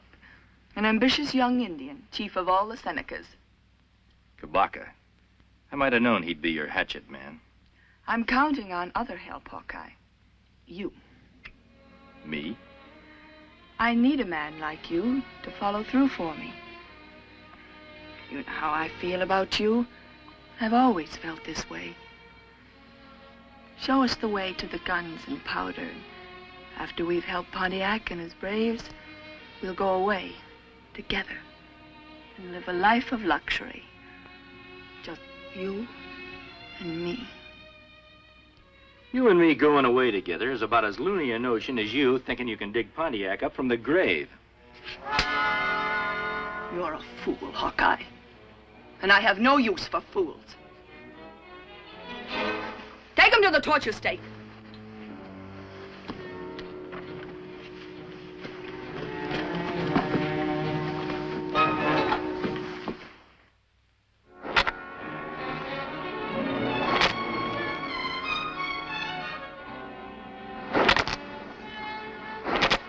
Enough.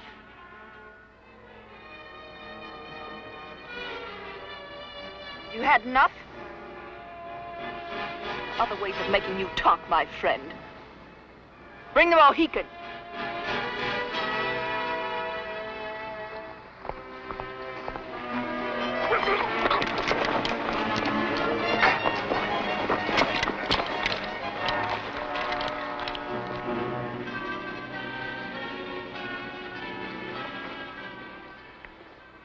My brother not worry. Whiplash not make me talk. I wasn't a mite worried. Your friend's about to die. Slowly. Lash him.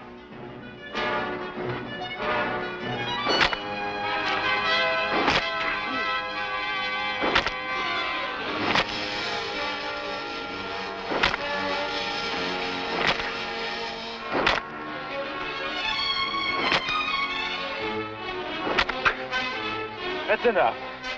Will you take us to the arsenal? Cut them down.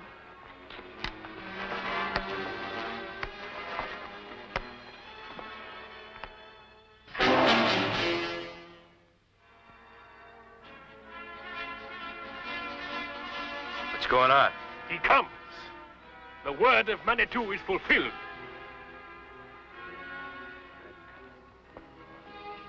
Pontiac! Noble chiefs, the day has come.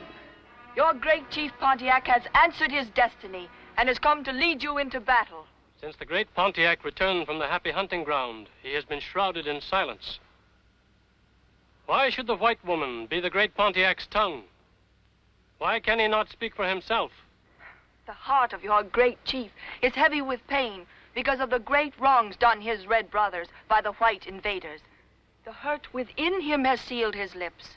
Pontiac is here to lead us, but great chief though he is, our braves cannot fight the white soldiers' guns with tomahawks.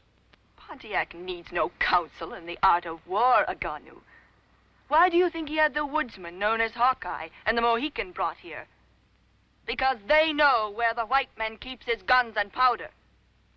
The Iroquois nation will reward the white woman. When the Iroquois again possesses the land which is rightfully his, this will be my reward. Guns in hands of Iroquois. Bad medicine. My brother Hawkeye, not speak under Whiplash. Why he talk to save me? I told you to stop fretting about it. If I hadn't told them I'd take him to an arsenal, they'd have stripped your back like a venison steak. Me not mind to die, to save many lives. Now, if you go to the happy hunting ground, who's going to cook my victuals? We was worn soldiers at Arsenal. Stop fretting about it. There won't be any soldiers at the arsenal we're taking them to.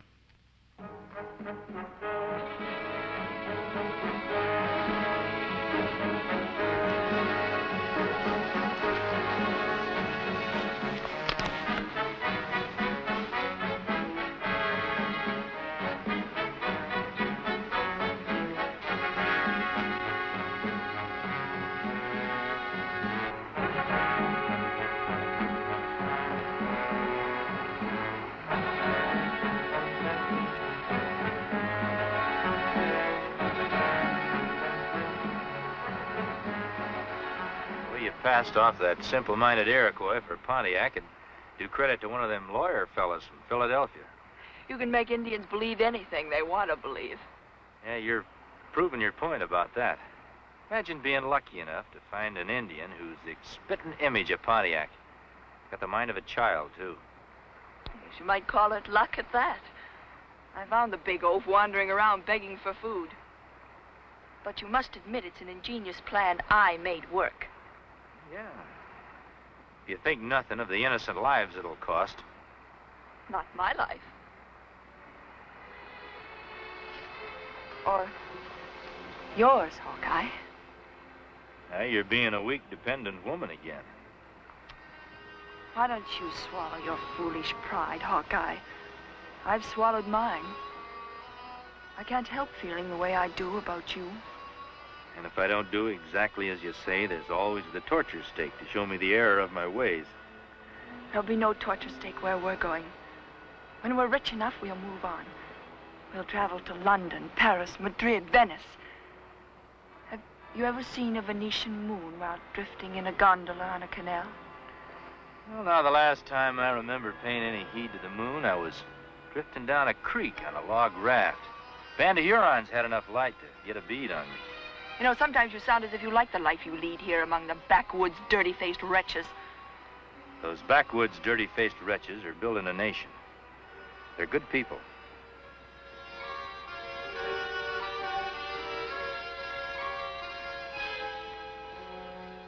Why are we stopping here?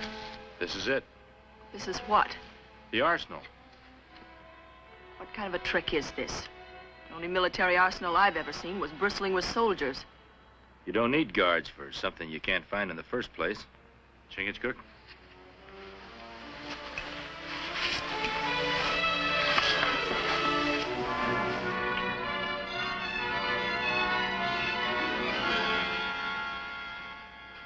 You'll find what you're looking for in there. Well, I didn't think the colonel was capable of such cleverness. Kubaka, bring some of your braves and follow us. The rest of you stay here and guard the entrance. Zaha, yeah. Lead the way. All right.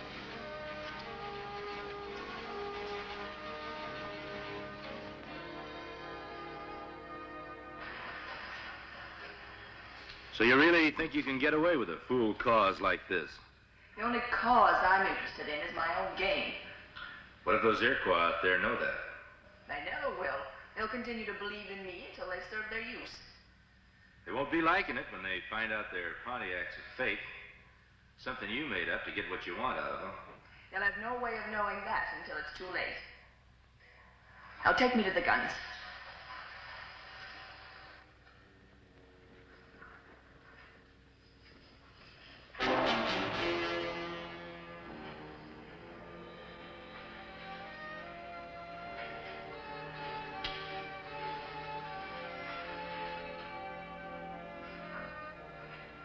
What is this?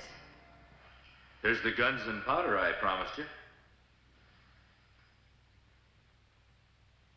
There's not enough powder there to supply more than 2 men.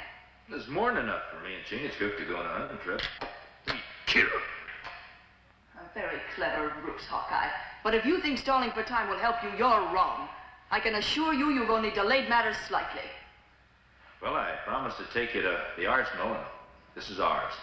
You've tricked me for the last time. Bring them outside.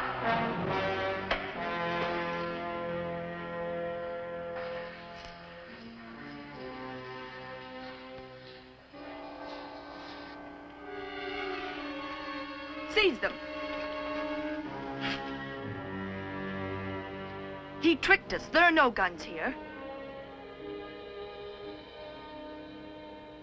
Pontiac orders you to seize them. Don't you, Pontiac? He is not Pontiac. What do you mean? Certainly he's Pontiac, your chief. The white woman has betrayed herself. Betrayed myself? I don't know what you're talking about. It isn't too tough to figure out. I knew if you kept yapping long enough, you'd yap yourself into trouble. That cave has an echo. These Indians and their chiefs heard every word you said in there. Kind of puts an end to your uprising, Kabaka. What do you mean? Without guns, without a chief, I don't see you getting very far. Long Rifle speaks with a wise tongue. We will take the white woman back to our village for punishment. You can't do that, Aganu. The white woman will be punished by white man's law. I give you my word on it. Hawkeye's words are good medicine. Kubaka. You have brought shame on the Iroquois nation.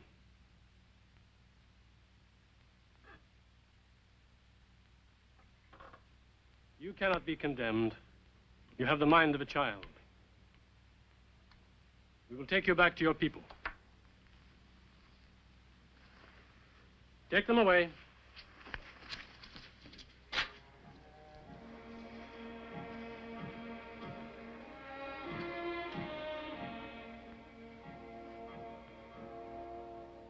Farewell.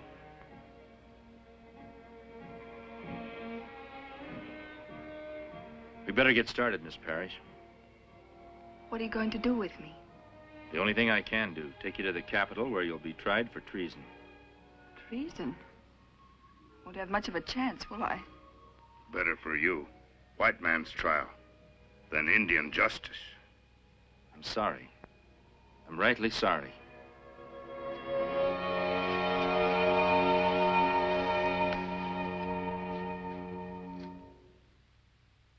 Join us again at this same time next week for another of James Fenimore Cooper's gripping tales of the early American frontier. Another exciting adventure of Hawkeye and his blood brother, Chingachgook, last of the Mohicans.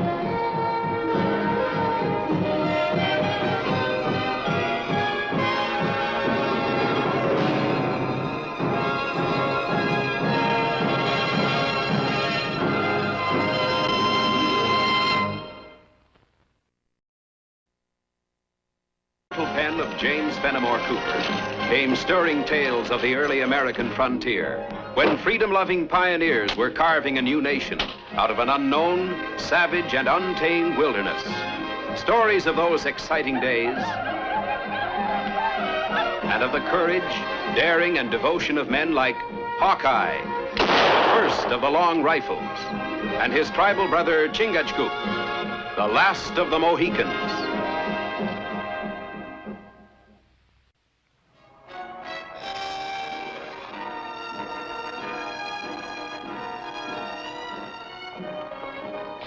Wagon go this way.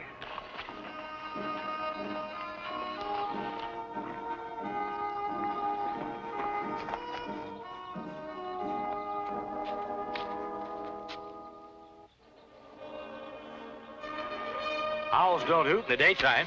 Hawkeye!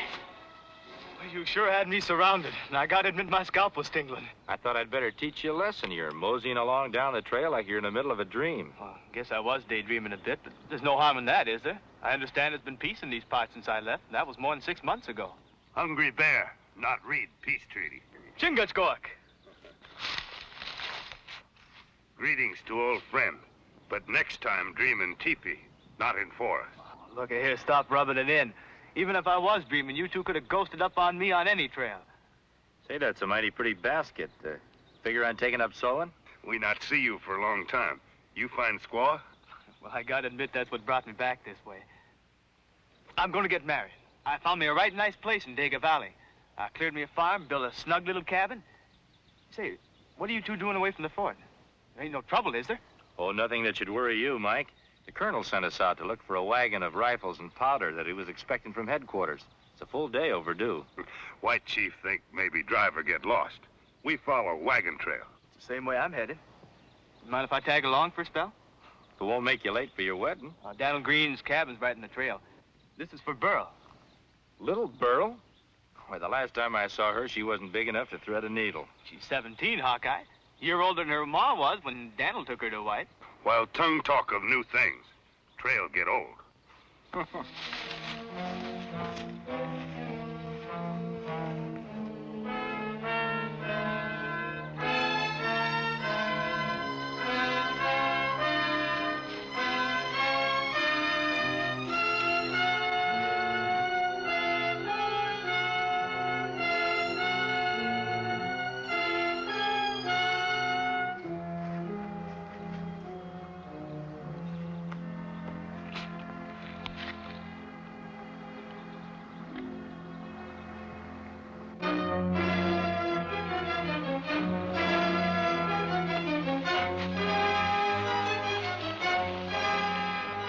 Hawkeye!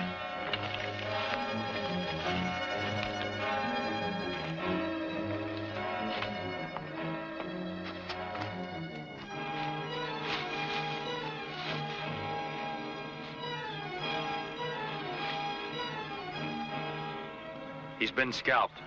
Iroquois. I never cared for snap judgments, Mike. We find wagon. Powder and rifles gone. Now him.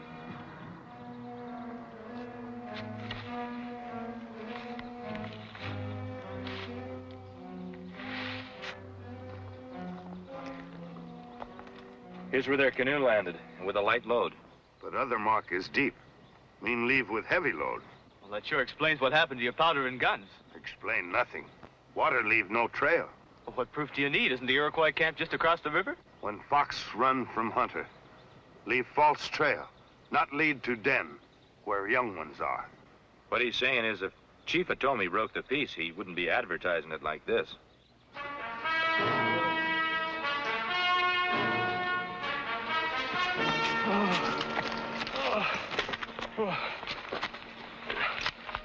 Take it easy. Iroquois. They come up on us sudden like. You were with the wagon? Yeah. I was riding guard.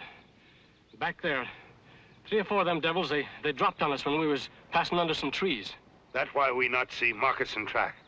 Where wagon turned to fort. Daly. What's happened to Daly? He's dead. They took his scalp. Oh, no. Once the wagon had stopped, I jumped out and I ran for my life. Then I got hit with a flying tomahawk. And I fell down, but I managed to crawl away and hide. And then I guess I passed out. I don't understand how come they didn't find me, though. Pure luck. Happens that way sometimes. Oh, well, my head's all in one piece anyway. Take more than a Iroquois tomahawk to keep old Jake off on his feet. Oh. Earl's a right nice hand at nursing, and cabin's just down the road. You can rest there for a while and make sure you're fit. Well, it's mighty kind of you, son, but I got to get on to the fort. I got my duty to do. Now, don't press your luck, Jake. In your condition, without a rifle, you might not make it to the fort. Yeah, but I got to get to see the colonel. Now that them Iroquois have got guns and powder, they'll have to go on the warpath any minute. Well, you worry about getting your head tended to. We'll worry about the Iroquois.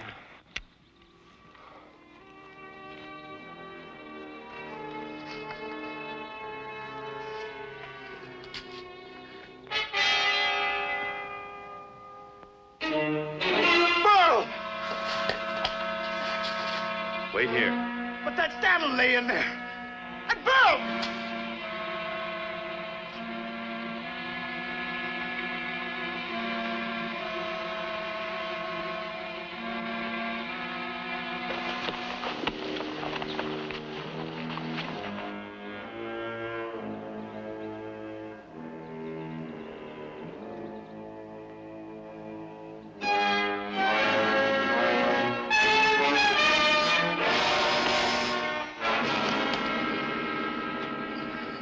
Stay back, Mike. She's waiting for me. 6 months. She's been waiting for me.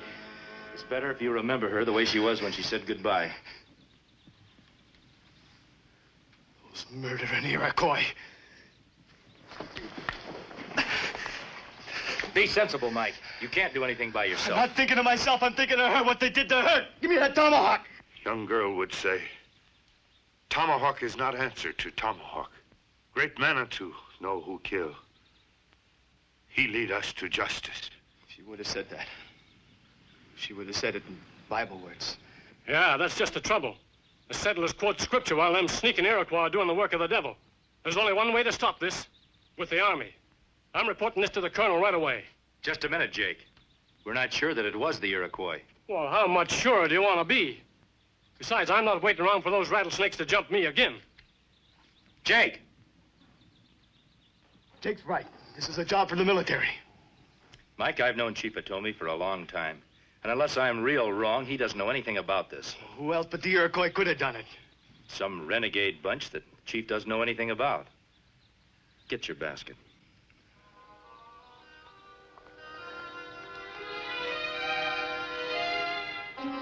They shed their blood to help tame this wild land. Now they're at peace. Wind of south. Take them to happy hunting ground. Great Manitou wait for them with smiling face.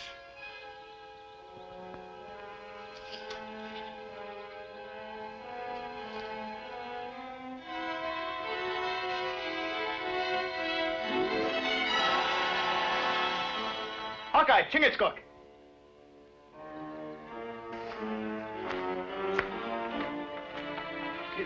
3 sets of tracks heading towards the cabin, but nary a sign of them coming back. Those not tracks of people of house. Chingachgook is right.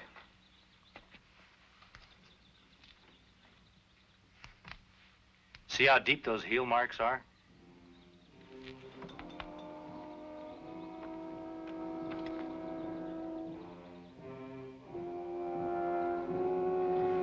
Now look.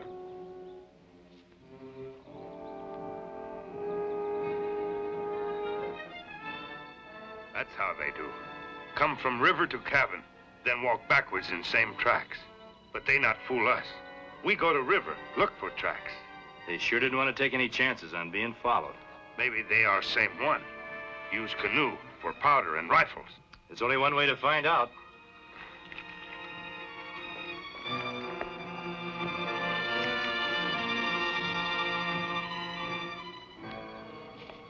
No canoe sign. Evil ones must walk in water.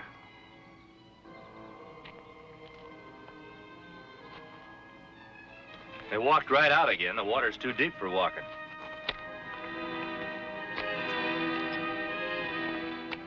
And they headed that way. They must have felt pretty safe at this point. Looks to me like they doubled back to the powder wagon. And the devils paddled into their own territory. Iroquois didn't make these tracks. They were wearing Iroquois moccasins. The Iroquois know this river too well to walk off where it's too deep. Besides, I've never known of Indians who would go through all this kind of trouble to cover up their tracks. Right, Chingachgook? If Indian make attack, not cover up tracks. Then what you're saying... What I'm saying is that not all murdering savages have red skins. We are doubling the sentries. You and Private Edmonds will stand guard at the north gate.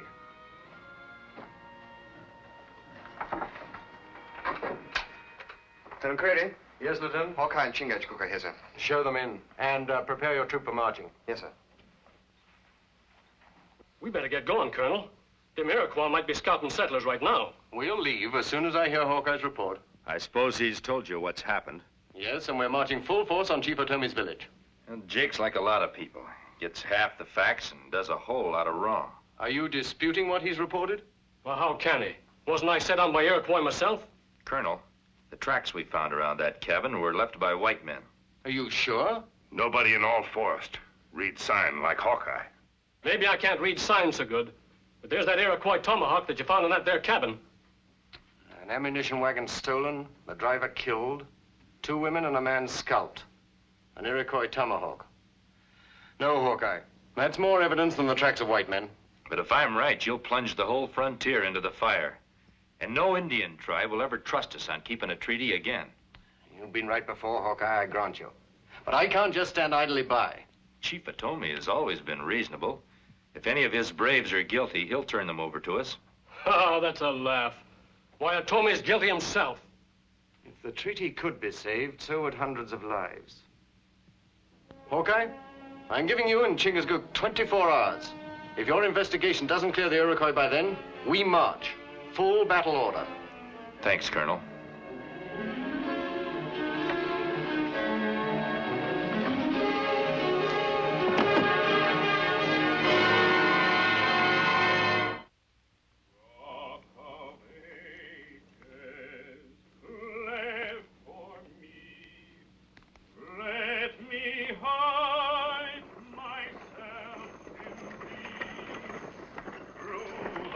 Much noise.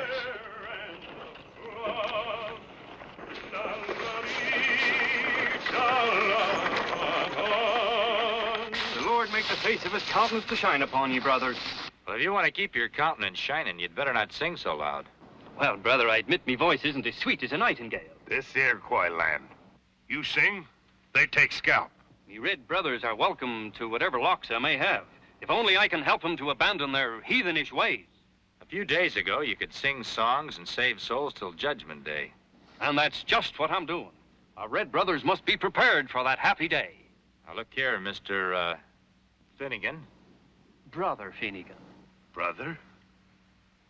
Brother Finnegan, my friends and I are on a mission. We've got just 24 hours to keep the Army and the Iroquois from being at each other's throats. If we fail, the life of anyone found around here will be worth less than nothing. Thank you for your concern, brother. But in carrying the word, I've learned to cast out all fear. Oh, a small token of my thanks for your warning.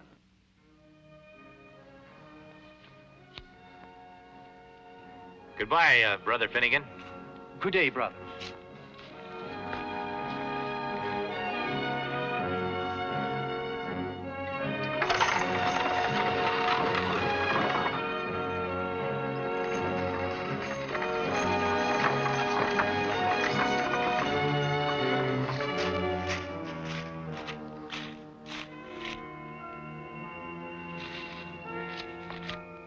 Peace be with you, brother. I travel the wilderness, too. All right, you can cut out the psalm singing. Even if it was good, I wouldn't like it. What did you do with the wagon? I hid it back there in the bush. Well, how you doing, Jake? We're in trouble, Sam. You've got to keep the guns and powder in your wagon a little while longer. And out of sight. A couple of white men and an Indian told me our little war is being delayed. They was heading toward the Iroquois village. Yeah. Those men you was talking to. One of them's Hawkeye. Hawkeye? Then that war has got to start now. I don't see how it can. Chief Tomahawk trusts Hawkeye. He'll listen to him. Now, just supposing, Jake, an Iroquois is shot by a white man. And Chief Tomahawk gets to hear about it while he's powwowing with Hawkeye. And what do you suppose would happen then? The end of a beautiful friendship. And war drums would start beating, now wouldn't they? When I was coming over here from the fort, I saw a hunting party. No more than 3 Iroquois braves.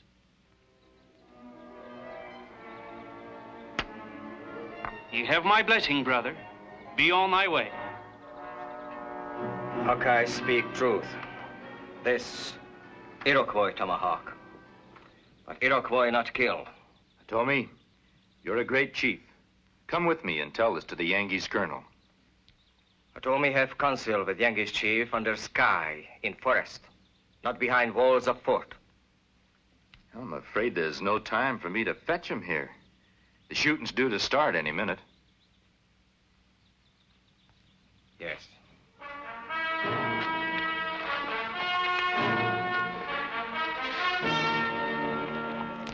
Who kill? White man. We hunt, see white man on hill. Tonkawa stop, wave. White man cry out, Iroquois dog. Then he shoot, kill Tonkawa. Death of Tonkawa. Death of treaty paper. Listen to Tommy.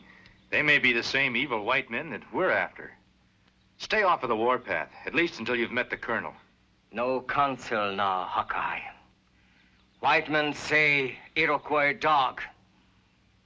Iroquois dog bite deep. Hawkeye, Chingachgook, you come in sign of peace. Iroquois law say go in peace. Go!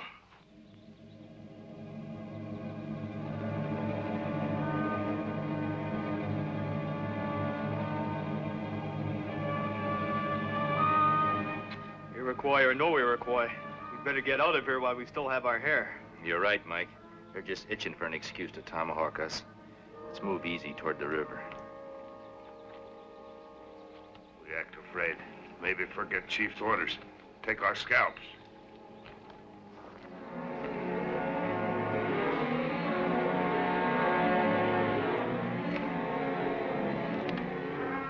Just ignore them no matter what they do.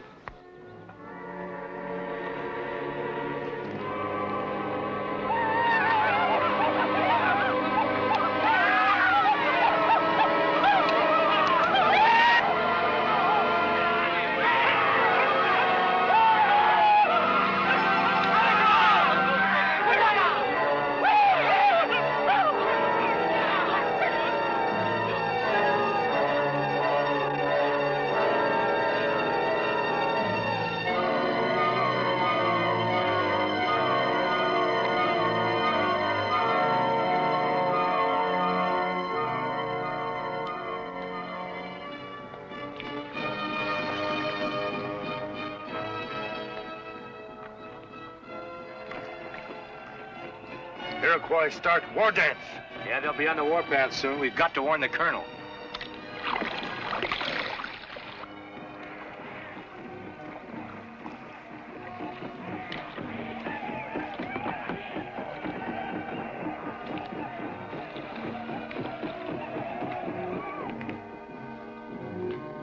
was beginning to think you was a victim of your own bushwhacking, Jake. Well, it took time to follow the hunting party into the village.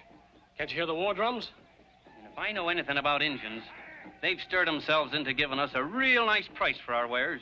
Yeah. Let's go and get the stuff out of the wagon. I thought you said told me you'd take care of Hawkeye and his friends. Well, sure he did. Then who are they? Say, that Hawkeye's smarter than I figured. Too smart. He's the only one that's been able to figure out it was white men who massacred them people back at the cabin. Oh, what are you fussing about? There ain't no names on moccasin tracks? There's a blame good chance he'll be able to piece all this together. Even to figuring out that hit on the head you gave yourself wasn't done by the Iroquois.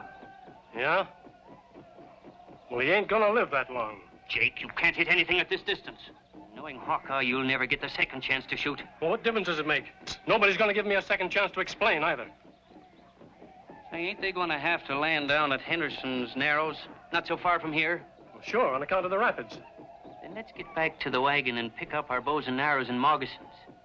I can't think of a better place for them to walk smack into a couple of murdering Iroquois. Now you've got the answer.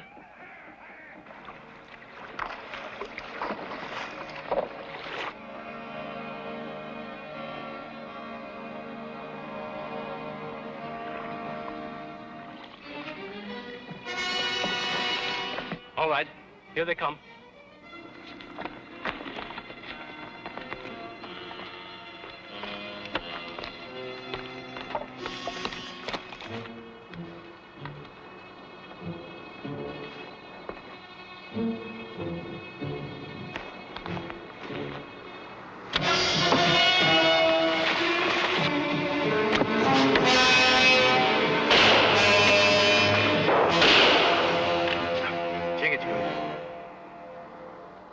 Mike, keep us covered. Keep them busy.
Jake, in the Bible thumper. That's right, Mike. If you'll check those moccasins, I'm sure they'll fit the prints back there at the cabin. Why, you... Let's keep the punishment legal, Mike. We give to Iroquois or we give to White Chief? On Iroquois land, Yengeese have no chief.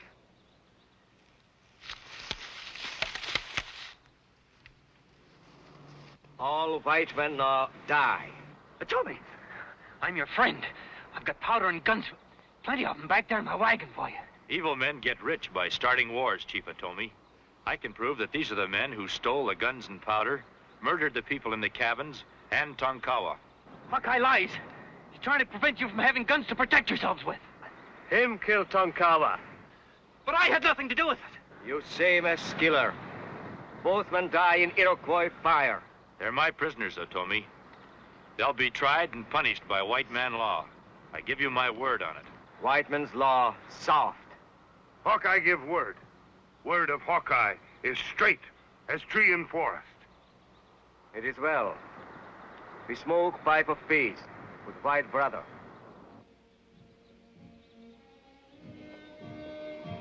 Yankees punish the evil ones. We have peace. Yes, Chief. For only in peace can both our peoples prosper.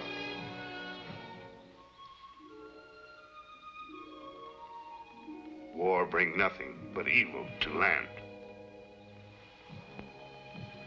This is the way all differences should be settled, with a pipe of peace.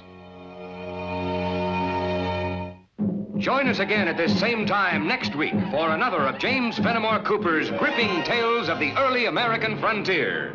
Another exciting adventure of Hawkeye and his blood brother, Chingachgook, last of the Mohicans.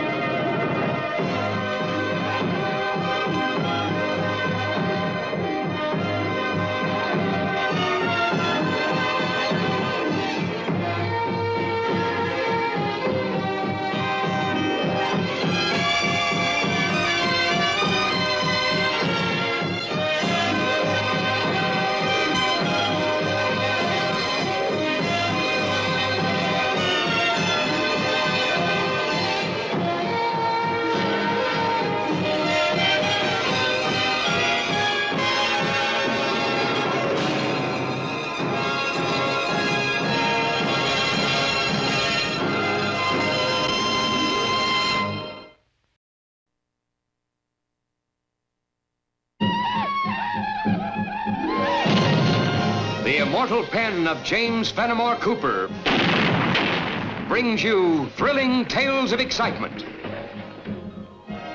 blazing action on the early American frontier, stirring adventures filled with the daring and courage of Hawkeye, first of the long rifles, and his blood brother, Chingachgook, last of the Mohicans.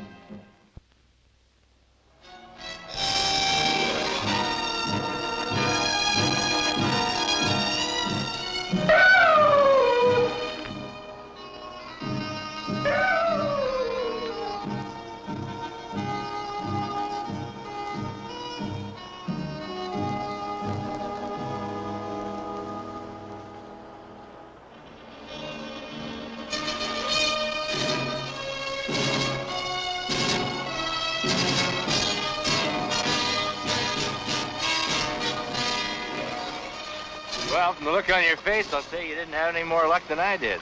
Snow and ice everywhere. Same in that direction. Beats me how this fella Hanlon keeps saying there's a snow-free pass in these parts. He hear Iroquois legend too many times. The worst of it is he has those women back in Caroga counting on a way west that just doesn't exist.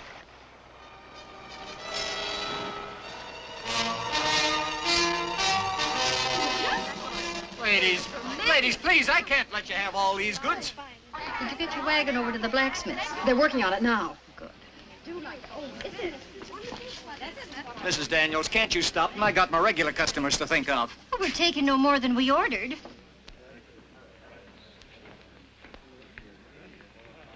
Well, from the frowns on your faces, I suppose you're about to say, we told you so. That's about the sum of it, Mrs. Daniels. We search for a pass, not find. Snow and ice deep everywhere. Mrs. Shandy's not afraid of snow. Mrs. Shandy's pretty brave. She's a mite stubborn, Peggy. You ladies still plan on pushing on to Ranchi Valley? All trails from here dangerous now. That's one plan I'll never change, Hawkeye. It took my husband 2 years to build us a home and send for us, and we're fair anxious to be a family again. White brave. Wait many moons for white squaw and papoose. Fewer more moons, not matter. What he means, ma'am, is it would be a lot better if you'd just wait here till after the spring thaw. But we can't wait here that long. We've little money and not very many supplies. The other ladies are in the same fix. As I told them, tightening your belts is a lot safer than chancing those snow-filled passes. But Mr. Hanlon says there's a way through, a way kept clear by hot springs under the ground. That I can vouch for, ma'am. And like I told you, I'll have you all in the Ranchi Valley by Christmas. Not to be interfering, Mr. Hanlon, but for the sake of the women and children you're guiding, I sure hope this snow-free pass of yours just isn't an Indian legend. It ain't only a legend. Me and my friends been using it quite a spell. Traipsing in and out of Ranchi Valley, snug as you please. Chingachgook and me were searching for your pass. There's no place anywhere around here that's fit for a wagon crossing. Great woodsman. What's the matter, a little sprinkling of snow bogged down your tracking? Well, ladies, you heard him. What do you think of my offer to guide you now? 'Twarn't our intention, Hawkeye, to spend the winter here in Caroga. And if you listen to me, you won't have to. All I can say, Mrs. Daniels, is that I hope his eyesight's a lot better than ours. He is snowblind. He think he find pass. You saying I'm a liar, Injun? All Chingachgook meant was that sometimes the snow plays tricks on people's eyes. My ears understand the king's English where it's spit out by an Indian's tongue or by a bag of wind wearing buckskin. Gents! No fighting now. Think of the ladies. The important thing is to get them up to Ranchi Valley. Aye. Mr. Hamlin, do you think we'll be able to reach the valley in time for Christmas? Sooner than that, ma'am. Once we get through that hot water pass, it's like traveling on spring grass all the way. Sounds mighty convincing. Don't you think so, Mr. Bragg? For up to me, I'd rather wait till the snow's thawed. So would I, if I owned this trading post. Make a nice tidy profit having these ladies around till spring. Ought to sell everything out. Now, you look here. Mrs. Daniels asked me an opinion, and I give it. So did he. Well, ladies, are you listening to them and spend all winter here, or are you coming with me? I'm for pushing on now. You might as well go along with him, Mrs. Wedstock. You won't be happy otherwise.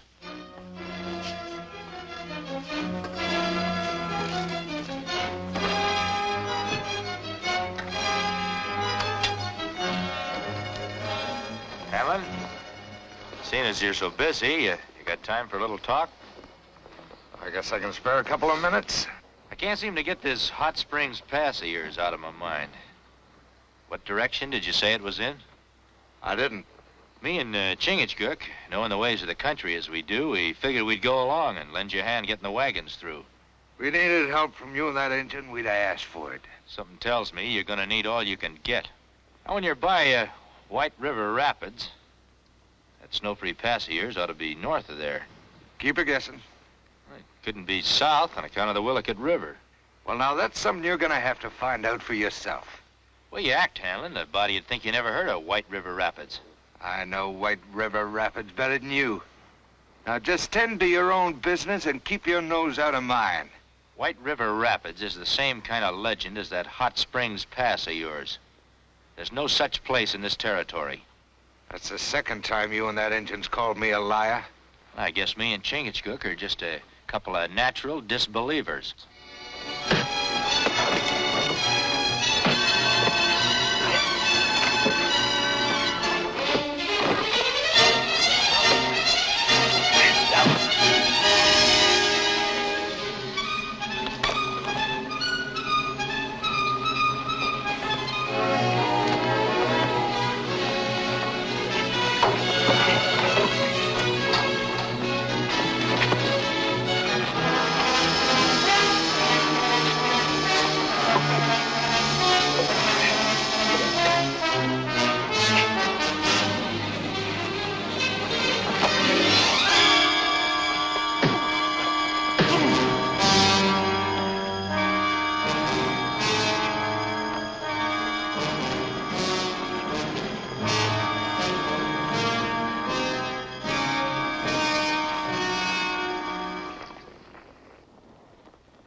Hanlon's our only chance of getting out of here. Me and Chingachgook know how anxious you folks are to get to Ranchi Valley. We'd feel a whole lot better if you'd just wait till we make sure you're going the right way. We can't wait, Hawkeye. Another storm and we'd be snowed in here for the rest of the winter. Better you stay here for winter than out there in snow forever. That woodsman's like a bulldog worrying a bone. He'll chomp on it till he cracks it open in the marrow. He sure ain't swallowed the bill of goods we sold them women. Maybe we ought to call the whole thing off. You keep the other boys waiting for the slaves we promised him? We'll deal with Mr. Hawkeye and his Indian friend as we have to.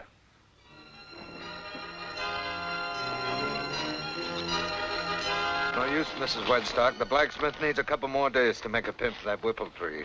Well, I don't understand. He told me yesterday the only thing wrong was that cracked rim. Yeah, and he fixed it. I thought maybe I'd have something he could use in place of that pin, but I didn't. Well, what do you suggest we do, Mr. Hanlon? The only thing we can do, Mrs. Daniels, we'll put half of the women from the Wedstock wagon into yours. The other half can go with Saunders.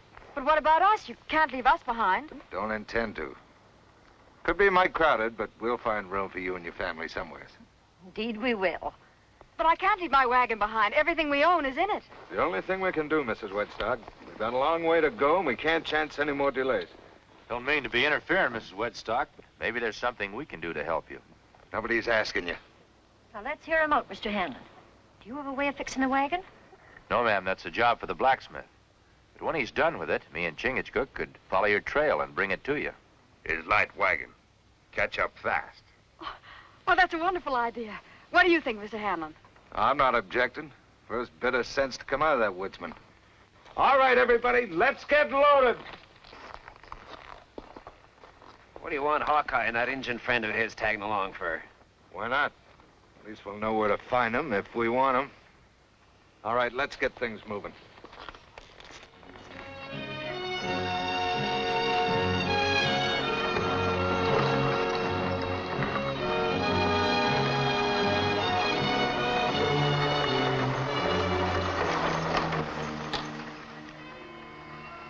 Still doubting they'll find that pass, Hawkeye? That's right. They're not going to find anything more than me and Chingachgook did. When we follow. As soon as they're out of sight. Didn't you say you were going to drive the wedge-stock wagon? Blacksmith says it won't be ready till tomorrow anyway. My brother Hawkeye. Not need blacksmith.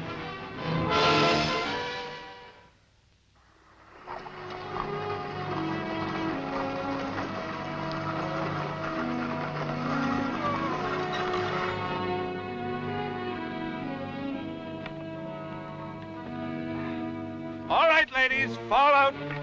4 hours of being cramped in them wagons enough. We'll be taking a rest here for a spell.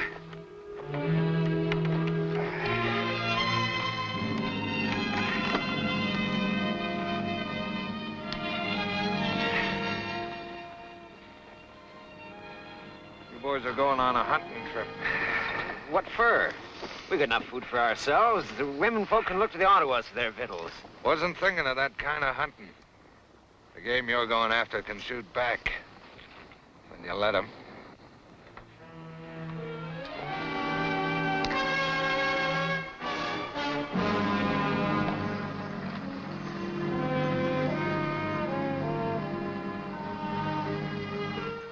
Hanlon sure changed his mind fast about us coming along. Maybe he have good reason to know where we are at. But why he so anxious to take white squaws on such dangerous trail? That's a good question, my brother. And it's one that we must find the answer to.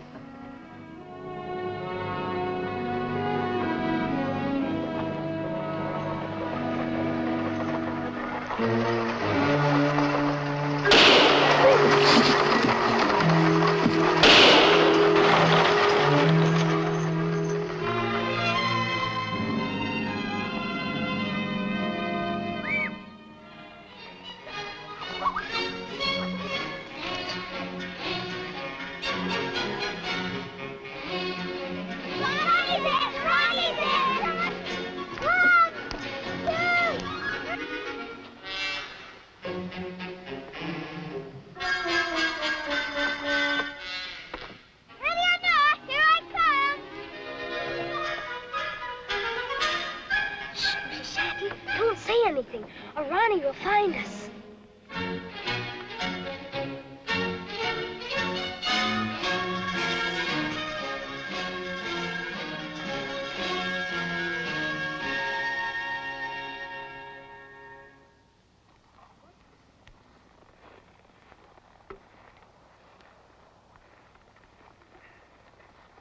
Got 'em both. You sure? First shot. I drilled that Injun right through the heart.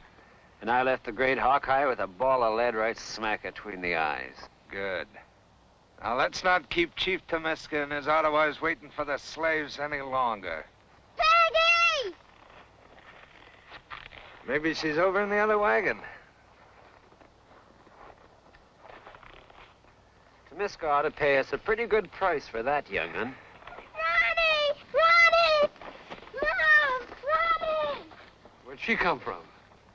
Mommy! Mommy! They're gonna take us to Indians! Oh, darling, what are you talking about? Come on, let's hitch up the horses. We may have to ride close herd now, ladies, from now on. Oh, no, we haven't got time to see Mr. Hanlon's calling us here. You bled a lot, but you're going to be all right. But my brother Hawkeye, he not hurt. No, I just played possum so the bushwhackers would leave. White squaw's in bad trouble. Need help fast. We go on foot. Wagon make too much noise. You stay put. I'm going alone. Where my brother go, I go. If you were any weaker, you'd be needing a cradle. Me not papoose. Me go. Now, you just stay put. You've lost a lot of blood. You'll be snug here for a while. As soon as you feel able, drive the team back to the settlement. Tell them what's happened.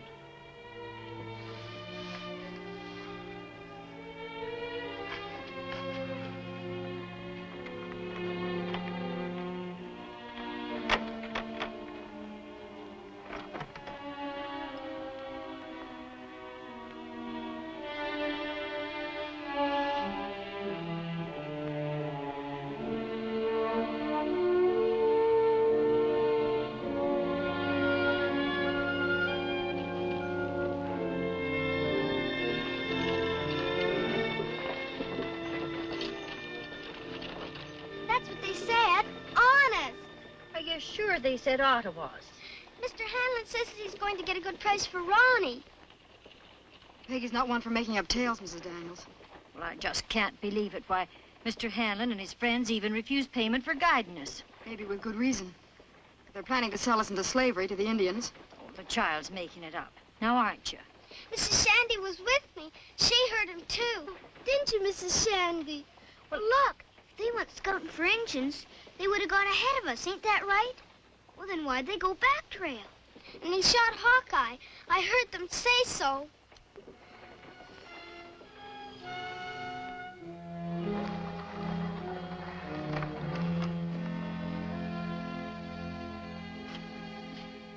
Judging by the looks on your faces, I'd say little Mrs. Shandy's been talking out of turn. Then it's true. You don't have to worry, ladies. The Ottawas won't work you too hard.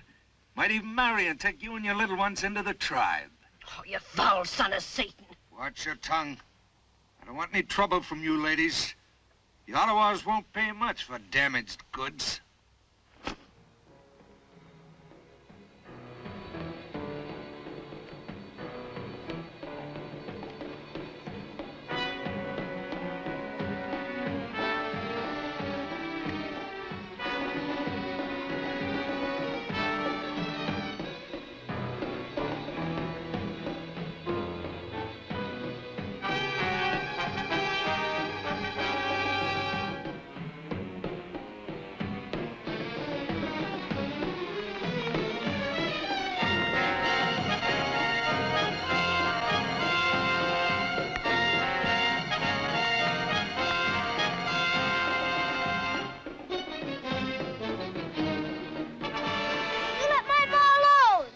Him, not afraid. Regular little warrior, ain't he? You be good and maybe the chief will keep you all together. You filthy beast. Maybe I'll keep this one for myself. I'd rather be slave to the grubbiest Ottawa. You'll get your way. We'll start with her, Chief. How much? 4 beaver. Man-child 2. Papoose 1. Oh, they're all good and sturdy, Chief.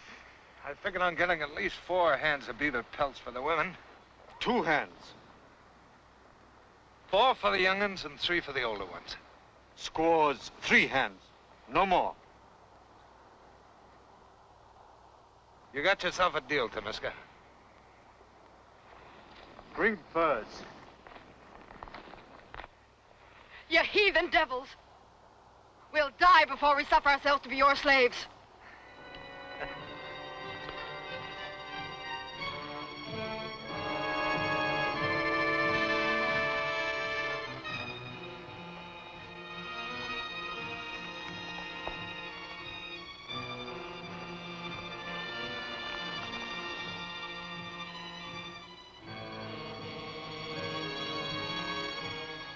Ain't never seen so many prime pelts in my life. Just remember, 2/3 of them is mine. When we leave here, all our weapons are gonna be in my wagon.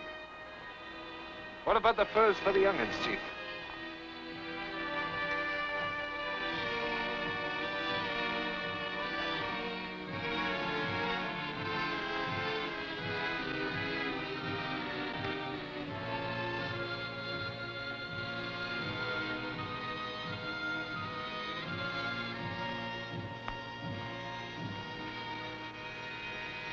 Greetings, Tamiska. I come in peace. Greeting, Hawkeye. Tamiska's lodge, your lodge. The welcome of Temisca is known beyond the land of the Ottawas, even as other tribes know the justice of Ottawa law. Manitou give Ottawa law. And I reckon Manitou wouldn't like you having slaves that were not taken in battle, Chief. This hunter of squaws stole those white women, Chief. He hasn't the courage to do battle with men. You say you not steal white women. Oh, what's the difference, Chief? They're here, ain't they? You hear, Temisca? He speaks with the tongue of a serpent. Under the eye of Manitou, I'll fight him for those captives. If he wins, they stay. If I beat him, they go free. Don't listen to him, Chief. Let me and my friends take care of him. Wait. You wise in Ottawa law, Hawkeye. Manitou place hand on true one. Ottawa takes slave only from battle. Test of knives prove who speak with straight tongue. Hawkeye die, Temisca buy captives. What's the sense of this, Temisca? We went to a lot of trouble bringing them to you. Test of knives for eyes of Manitou only. They may call you Hawkeye because you're good with a gun. But with a knife. Carl Hanlon skewered many a man without getting nary a scratch.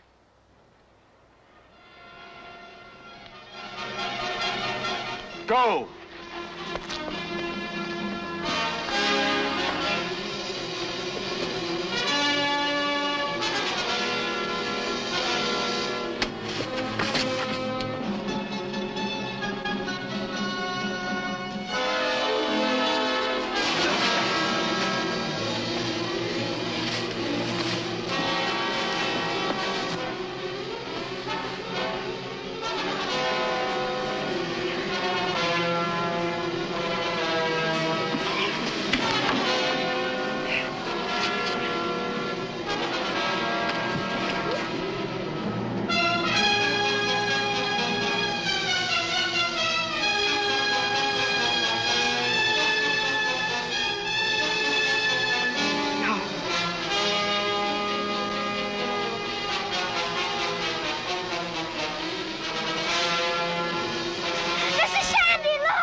Manitou has spoken. The captives are free.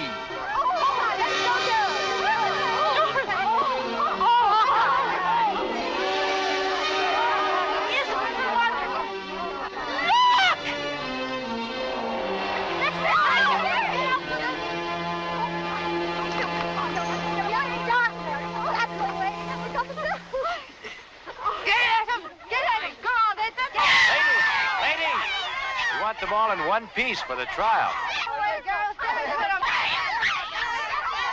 Ottawa law is good, Chief, but remember, before Manitou, no man or woman should be a slave, whether red or white. The bravery of Hawkeye will make Temisca remember.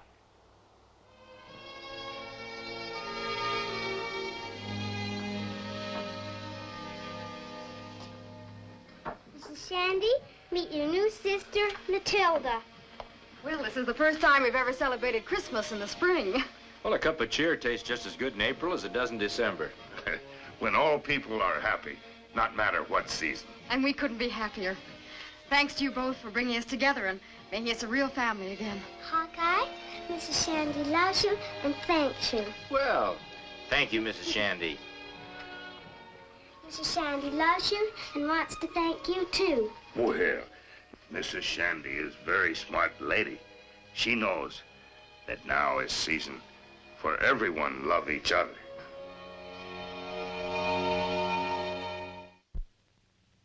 Join us again at this same time next week for another of James Fenimore Cooper's gripping tales of the early American frontier. Another exciting adventure of Hawkeye and his blood brother, Chingachgook, last of the Mohicans.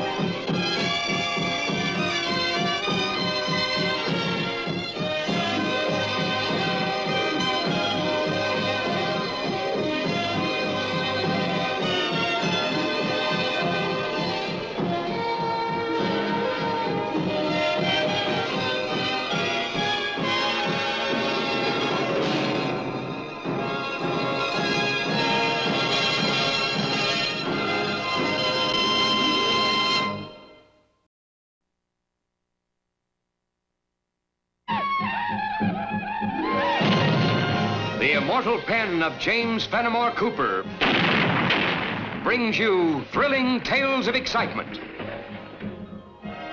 blazing action on the early American frontier, stirring adventures filled with the daring and courage of Hawkeye, first of the long rifles, and his blood brother, Chingachgook, last of the Mohicans.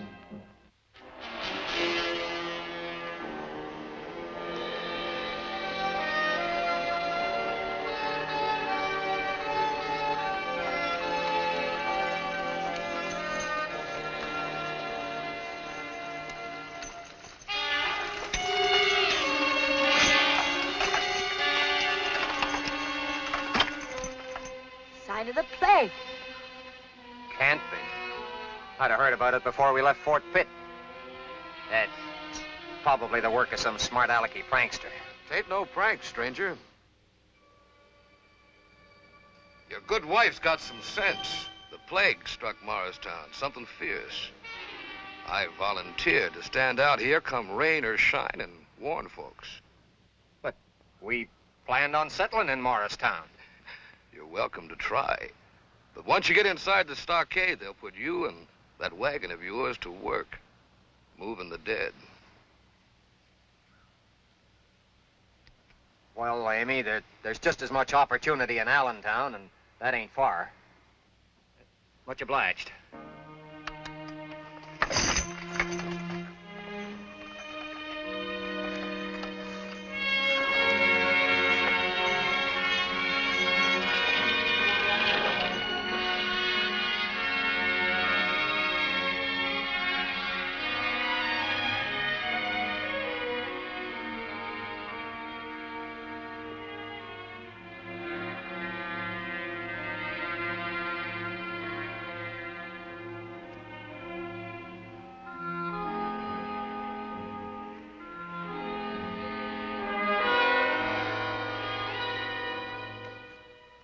Wait up a minute, friends. I just got through warning the folks in that wagon. Warning? Something we should be interested in? If you value your life. The Black Death's in Morristown. People are dying like flies. Both me and that sign there have been set out to turn strangers away. In carrying out your merciful duties, might be you've spoken to a man who asked us to meet him in Morristown. Simon Girty. Ain't nobody alive in Morristown answering to that name. Now, good day to both of you. And just pray that the mile of air between here and Morristown hasn't spotted your lungs with the plague. Air never bothered our lungs. Maybe a lead ball in your back would bother them some. I warned you peaceful like. We got enough to take care of in the settlement without adding strangers. Now get.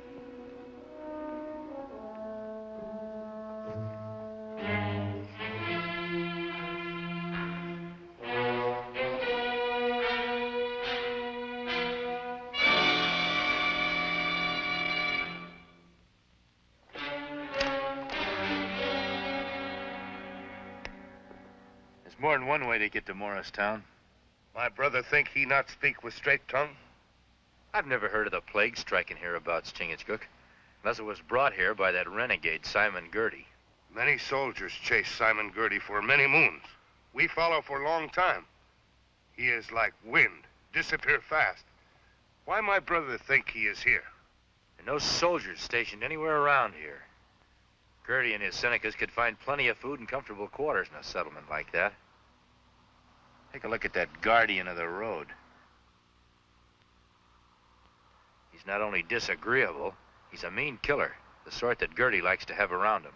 But what if it is like he say? There is much sickness in town. Well, in that case, Chingachgook, instead of hunting down an outlaw, we'll be hunting for a doctor or an undertaker. I tell you, as sure as my name is John Audley, as soon as we bend our knee to any form of tyranny, we shall have to learn to live on our knees.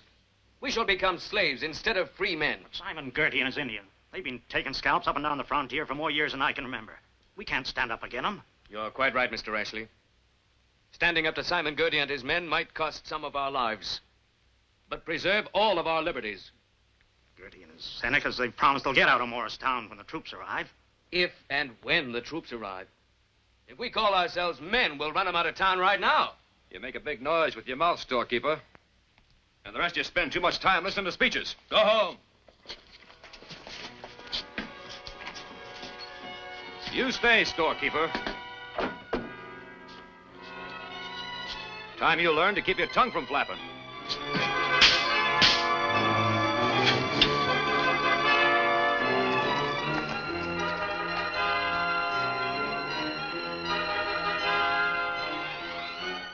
Look at those Senecas. Just as I figured, the only plague that's hit Morristown is Simon Gertie. We sneak by them easy. Let's go in the back of the trading post, talk to Audley, see what's going on. Think maybe you've learned your little lesson now, storekeeper? If it's slavery you're trying to teach me, I'll never learn. Then maybe we ought to have another try. School's out, mister. Hawkeye. Chingachgook. Good day, Mr. Audley. How'd you two get into Morristown? Someone forgot to pull in the welcome mat.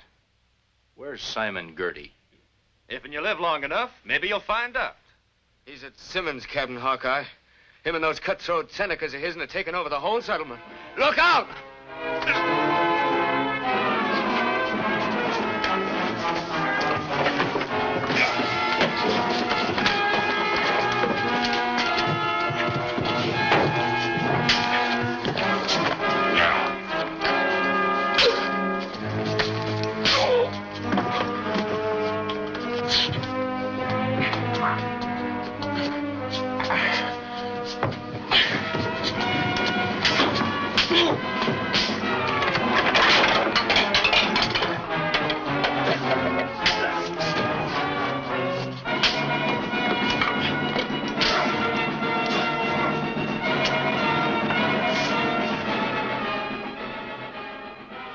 Let them run, Chingachgook. But they go straight to Gertie. I'm sure they will. How many Senecas does Gertie have around here? About a dozen of them. Only a handful? You settlers are letting them run all over you without doing anything about it? That handful's got the backing of a whole army of Senecas. 600 of them scalp-hungry varmints camped over to Mirror Lake, 5 miles south here. This calls for the delicate hand of a surgeon. My brother mean we go easy. We've got to go mighty easy getting Mr. Gertie away from his companions.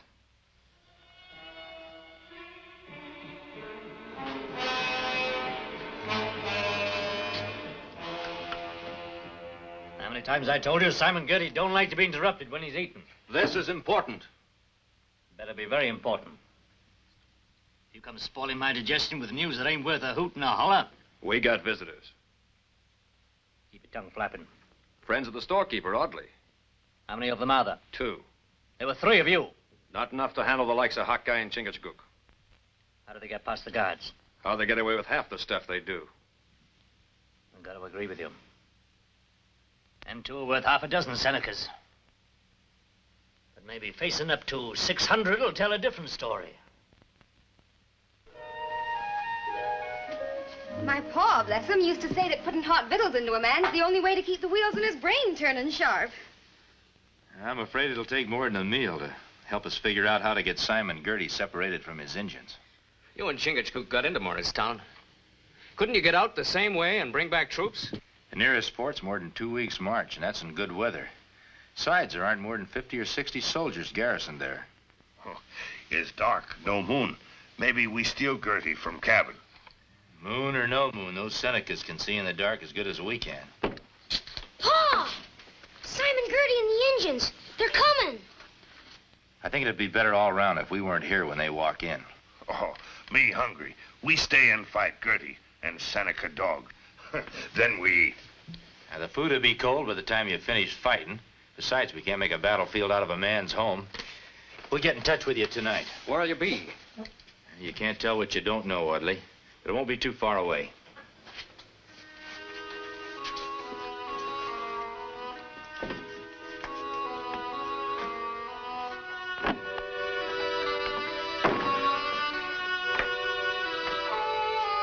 It's customary to knock, Mr. Gertie. Not when old friends come a visit. Been having company? Not expecting it? We was just fixing to have supper.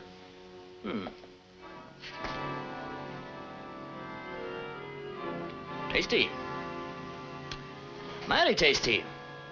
Well, might be you'll come over and cook me up a snack sometime. The only thing I'd ever cook for you would be a pot of poisoned sumac.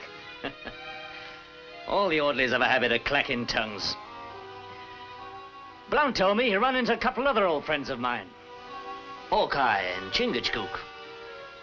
I figured they'd be visiting here. They've been and gone. Where? They didn't say. Leave my pa alone. Leave him alone. Joe, take the bread.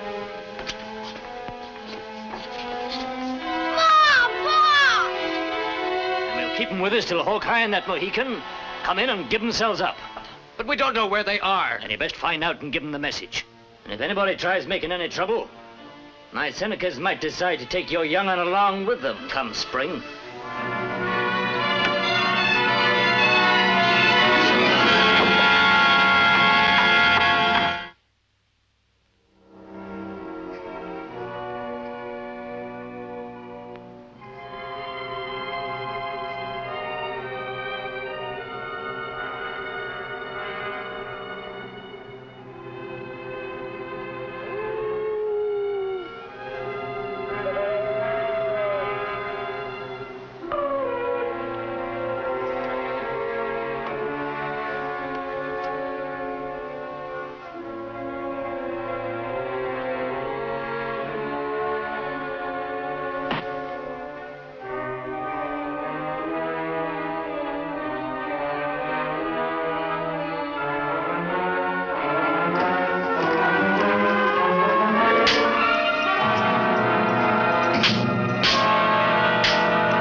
Past them two Senecas ain't getting you out of Morristown. With you along, we get out.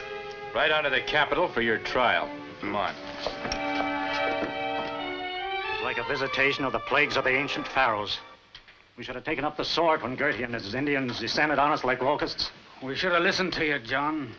Hindsight's always better than foresight. He's an instrument of Satan, punishing us for not standing up to him.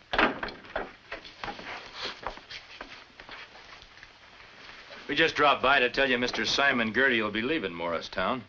Pick up a few supplies for our trip to the capital. You'll be laughing out of the other side of your face, Gertie. The laugh's on you, Hawkeye.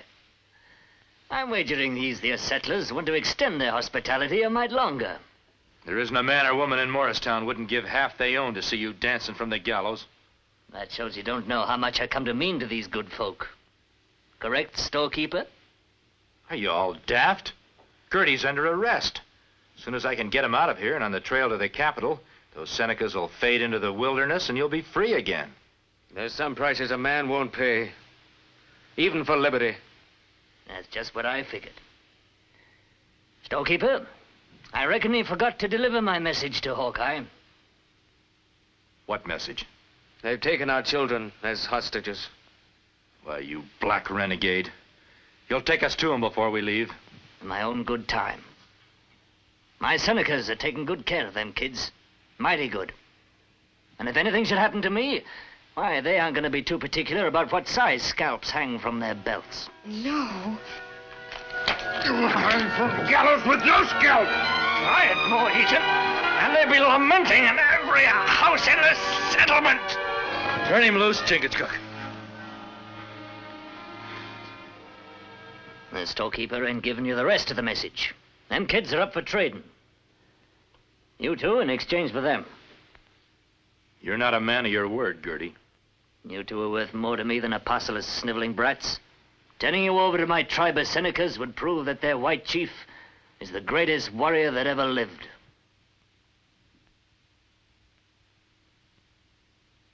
reckon we haven't much choice, Chingachgook. Gertie, you have those children brought here unharmed, and you and your Senecas clear out of this settlement, and we'll go with you.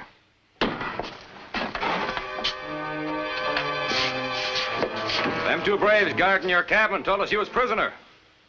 I reckon when they got knocked on their heads, their eyesight got blurred. In a couple of days, when we visit the rest of the tribe, we'll see how long they can live without yelling for mercy.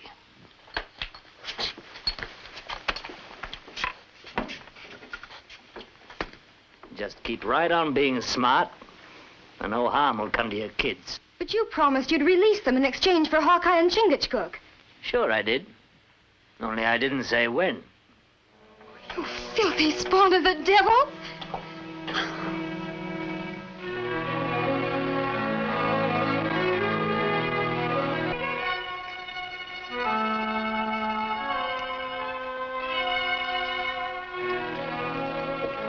Where you going? Simon Gertie said I could feed the prisoners. Sort of a last meal, huh? Smells nourishing. Yeah, that'll give them strength when they try running the Seneca gauntlet. Them Injuns like a man to linger under their torture stick.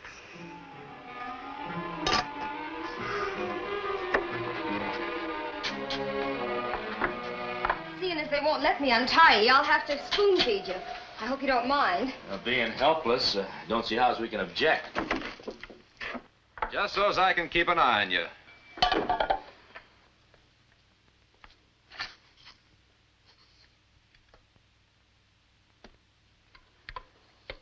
Is this Gertie's idea or yours? It was mine, but Gertie thinks it's a big joke having me cook you up some victuals. Says it's like getting sheep prime and fat before they lead them to slaughter. Did you get your boy back home yet? No, those savages are still holding all the children.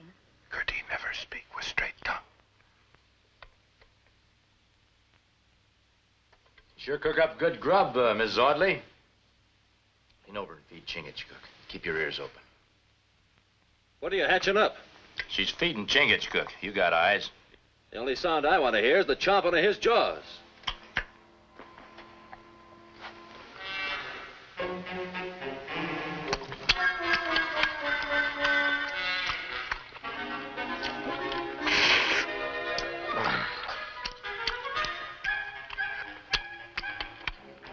Make sure you leave some for me.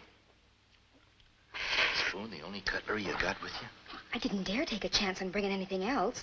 I knew you were being guarded. Him have knife. Yeah, maybe we can persuade him to lend it to us. Get ready to make a fuss, Mrs. Audley. Any kind of a fuss. I don't understand.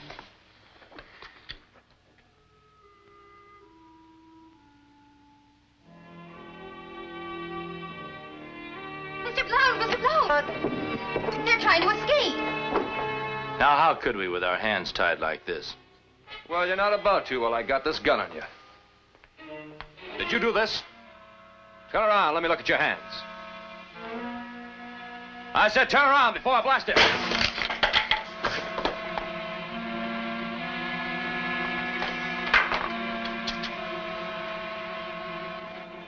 Good squaw. You long-eared donkey. Too bad you didn't split your skull wide open. You got the back of the town under guard, like I told you. And them two are still in Morristown somewhere. Sure, the Otley place. That woman must have scrambled your brains. It's them kids. Hawkeye and that Mohican would try and figure out some way to get my whole card away from me.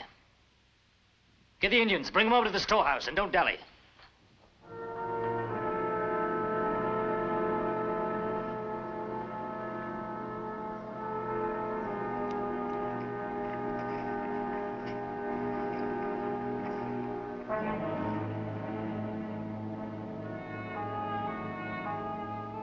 You guard the corner.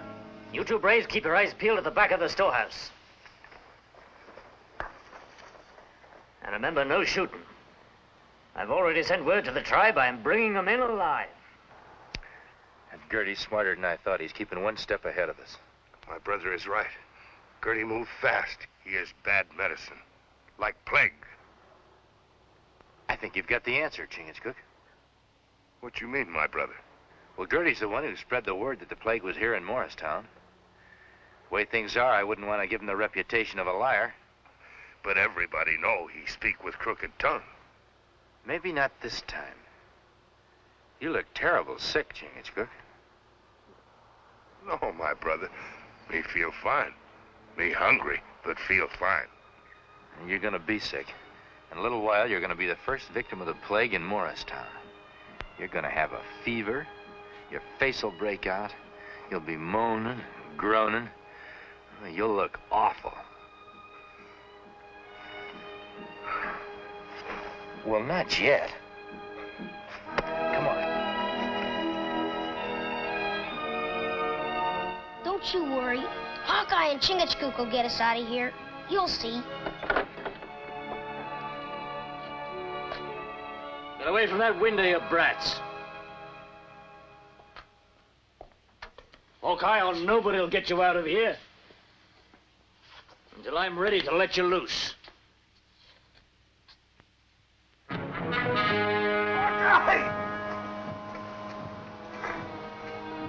Hawkeye! Hawkeye!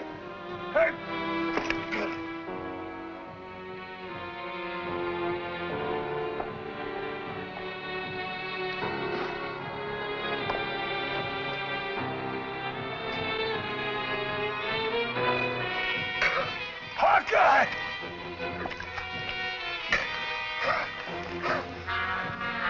Hawkeye! Hawkeye! Grab him! Come back!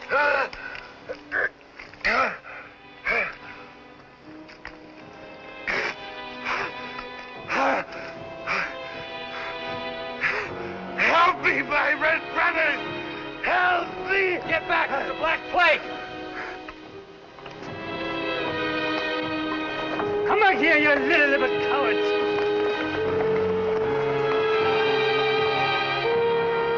Stand back. He's full of the plague fever. He can't hear you. Plague or no plague, you're still my prisoners. That may be a matter of opinion, Gertie, seeing as how your courageous Senecas have deserted you. You forget I still got a whole tribe out by Mirror Lake. If I know anything about Senecas, when they get word of the plague, they'll take off and won't stop till they're the other side of the Alleghenies.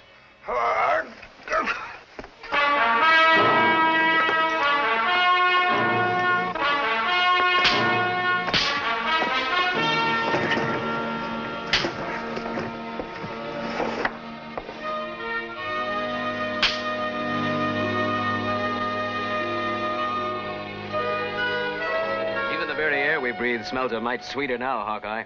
And that's the way it should stay in a free country. Just before you go, Chingachgook, you promised to tell us your secret of scaring off Gertie's tribe. Oh, it's not secret. Me use clay from earth, juice of berries on face. Rest is fear in heart of Seneca. Well, goodbye, Audley. Bye. Mrs. Audley, Paul.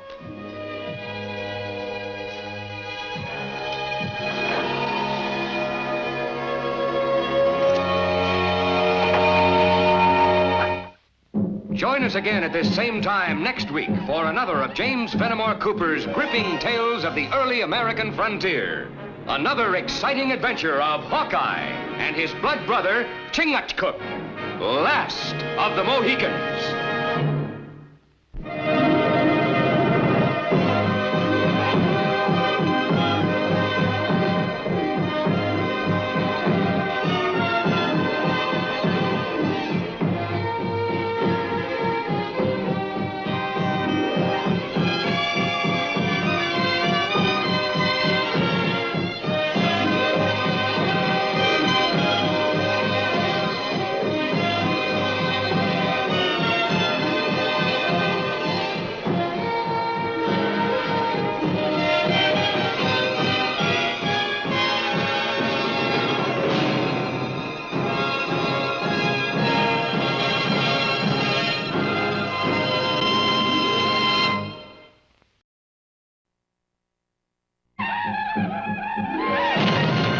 The immortal pen of James Fenimore Cooper brings you thrilling tales of excitement,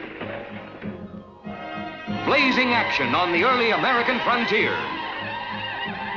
stirring adventures filled with the daring and courage of Hawkeye, first of the Long Rifles, and his blood brother, Chingachgook, last of the Mohicans.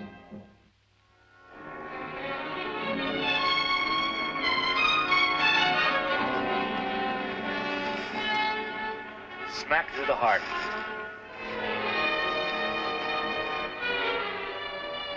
Hawkeye. This track of Ojibwa moccasin. I guess that adds truth to the reports the Commissioner General's been getting. Someone's putting guns into the hands of the Ojibwas.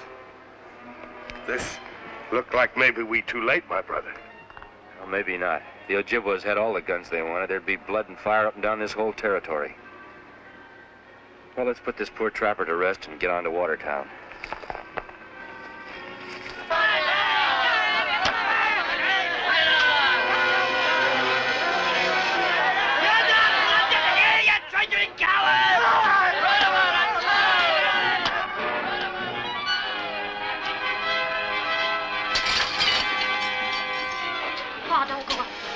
It's just Phil Armstrong and some of the boys kicking up their heels.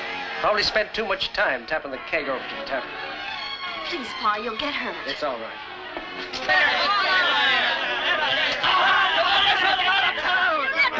Come on! You bully, I'll scratch your eyes out. In a minute, I'll forget you're a woman. Hold it! Your manners are bad enough the way they are. Now just step away from the lady. Nice and gentle like. I don't know who you be, Wiseman, but unless you want to be tarred with the same brush as us traitors, pull in your horns and be on your way. Calling a man a traitor don't make him one, unless you got proof. Them Ojibwa Indians never had no firearms, so he opened up shop. If you have any charges to make them with the law. Otherwise, get your friends and clear out.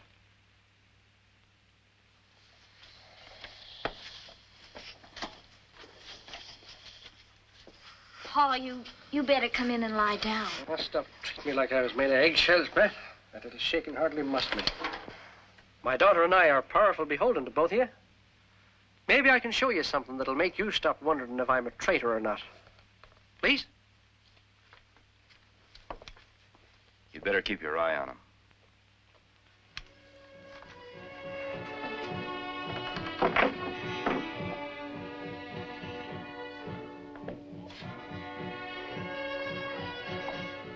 This is my trademark. The sun with the rays shining from it. Yeah, it's nice balance. But that sunburst won't prevent it from getting into the wrong hands. Nary a gun leaves this shop without the mark of even cotton burned into it. I like to feel that I put more than just iron and wood into each one of them. And if you find one of my weapons in anybody's hands, you'll find my mark and a record of it in that book.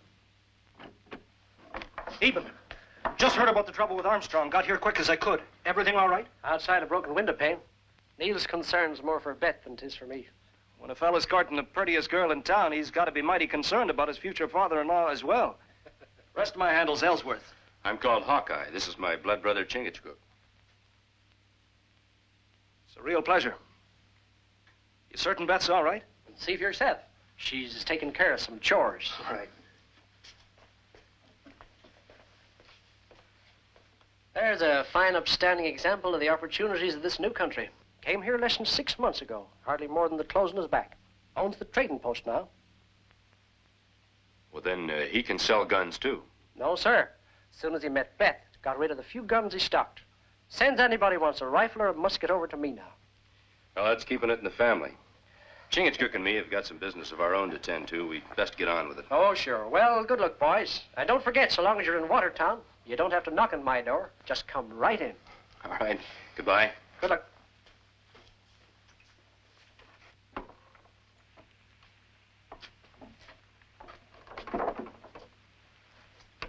Men who make guns have open face. Act like have open heart. Yeah, quicksand looks honest enough till you walk on it. What we need is a good close look at one of those guns the Ojibwas are using.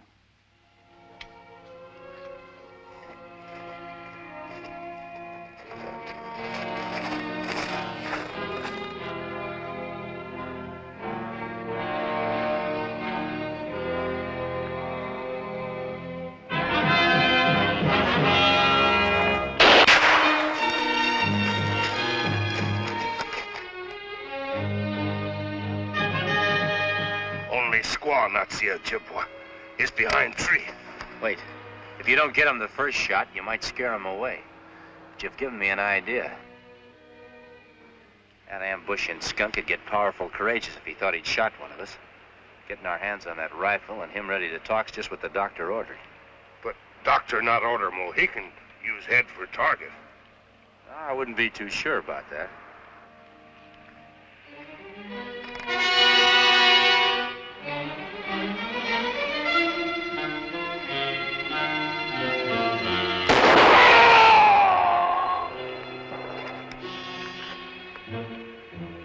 You shot my blood brother. You'll die for this. Go ahead. I'll keep him busy.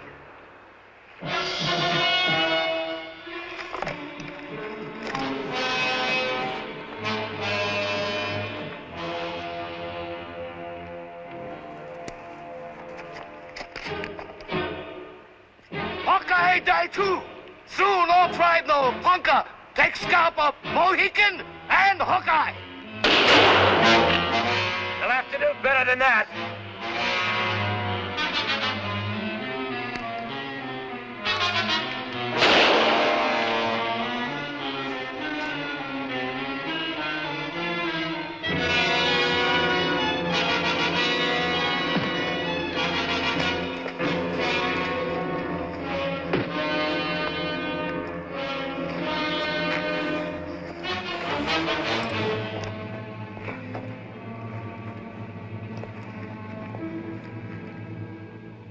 Sign of man who make gun. Open face of man who make gun. Hide evil tongue of serpent. It appears that way.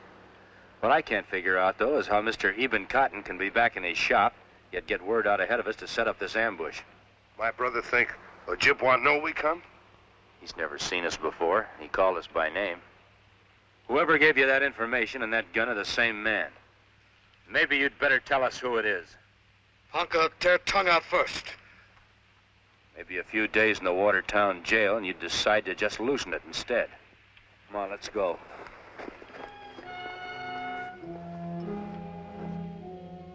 This is big business, Eben. Biggest you'll ever do. I don't understand. A man can't use more than one gun at a time. But you haven't heard the good news, Eben. Mr. Oates is willing to buy every rifle in your shop. Joshing. Cash business, Eben. Hard cash. What's more, Mr. Oates will take every gun you can make for the next few months. Yeah? I couldn't let that many guns go, Neil. Not unless I knew what this Mr. Oates was going to do with them. I thought you understood, Eben. He trades up and down the territory. He's stopping by my place tonight just to pick up them guns. It'll take one man more than a year to sell all the guns I can turn out. Just a settler. Beth, perhaps you can reason with him? Selling off his guns to Mr. Oates will prove he ain't making them for the Injuns. You'll have to stay out here, all of you. You stopped us taking care of that traitor before. You can't stop us now. I've got a lot of patience, Mr. Armstrong, but you're wearing mine thin.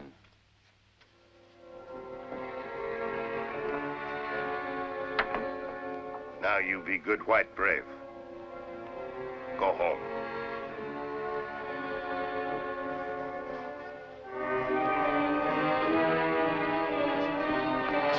Step on aside, Injun. I'm gonna get that traitor.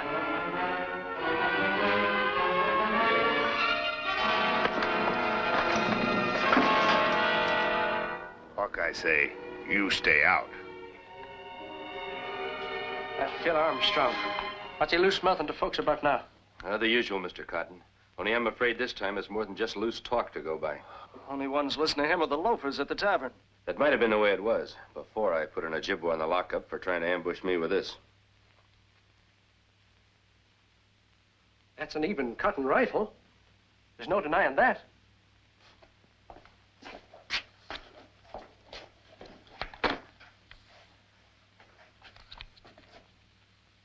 Neil, you picked this up for one of your customers. Even I don't take kindly to your casting suspicion my way after all I'd done for you. Neil, Pa wasn't accusing you. He was only mentioning that he turned it over to you. I'm sorry, Beth. For your sake, I'd be willing to overlook most anything. Except a man who'd be willing to sell his own people for the sake of a little profit.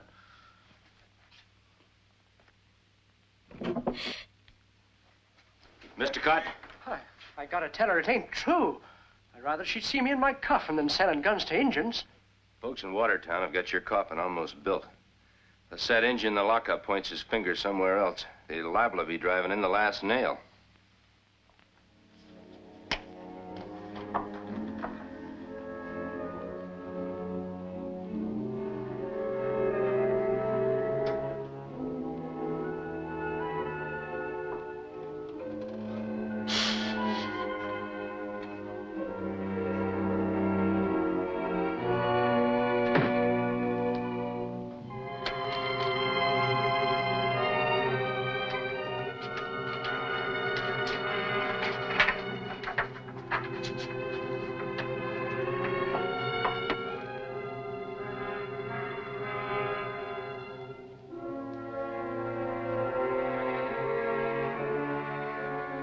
Pa's right.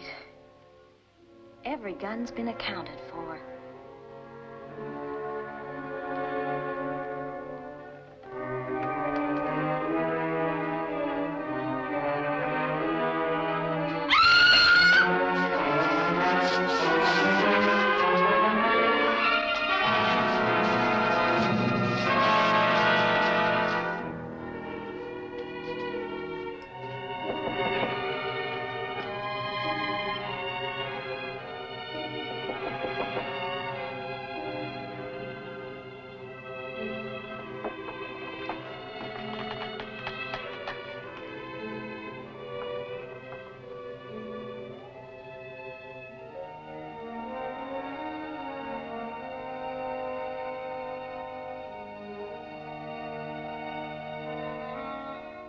Appears like more than just that Indian escaped.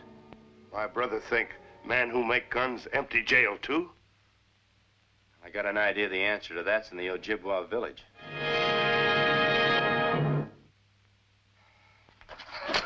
Enough. You fix. Tomahawk, let White Squaw go. You scurvy savage. You can flay me alive. I'll make no guns for you. Unless my daughter's freed now.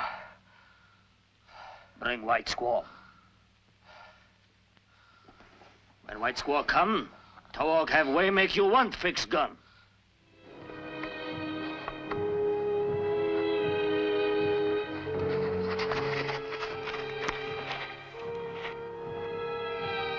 That looks like the gunsmith's wagon. Man who make rifle must be in big teepee. The way to find out's to take a look.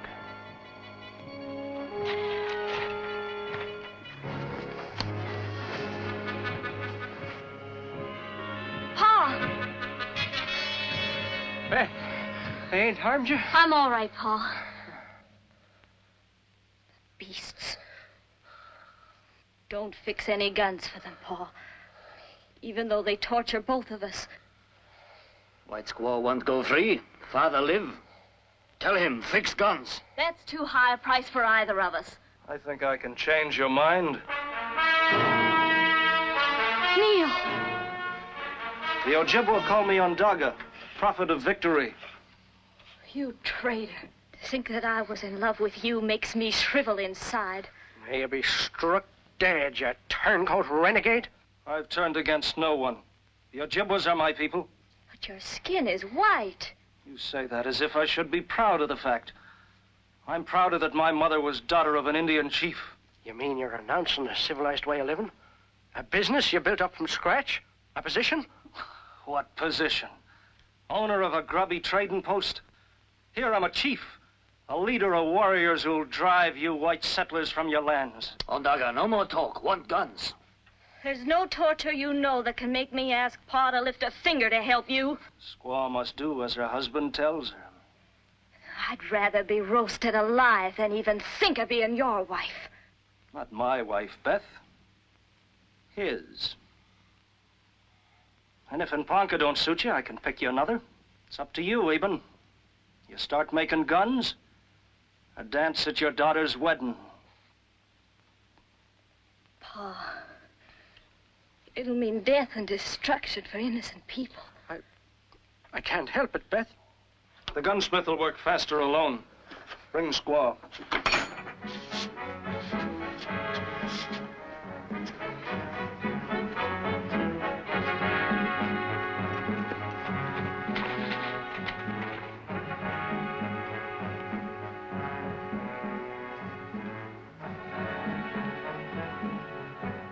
White man of trading post. Wear feathers of chief. Yeah, that girl doesn't look too happy about it either. I reckon maybe the answer to a lot of things is in that teepee.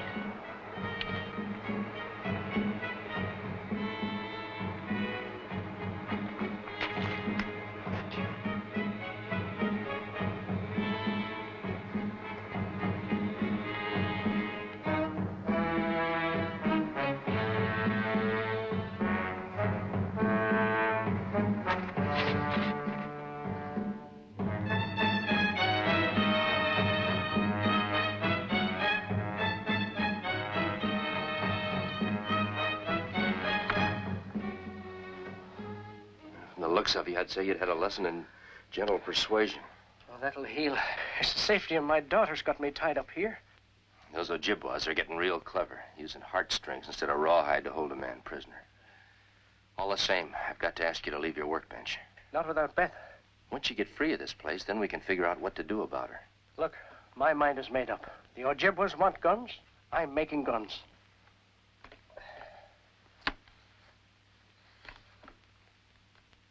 That's as fine a piece of work as I've ever seen. How many do you figure you'll have done by morning? 6 or 8.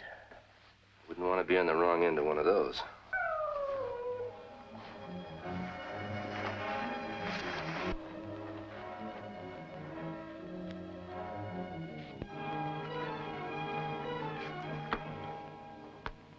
You heard voices, Eben. Who was you talking to? Hawkeye. I warn you, Eben. I can only stand so much of your joshing.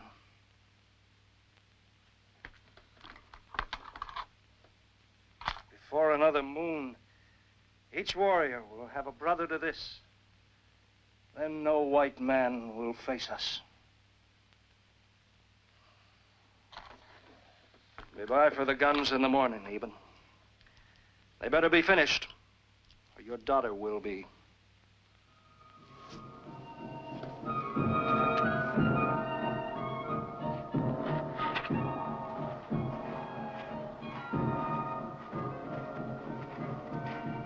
Looks like a firing squad going to draw their weapons. Firing squad shoot only one man. Looks like war party. Keep me covered. I've got to find out what's going on in there.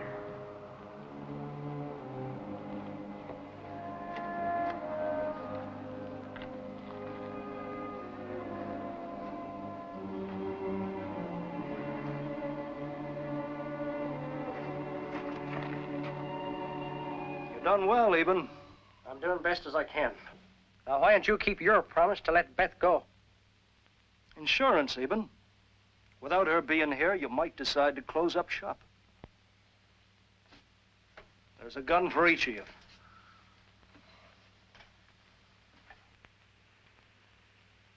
We come back later for more. You work. You better leave, too. I can use her help. She'll save me a good many steps fetching. No harm in that. Just so long as you get on with these.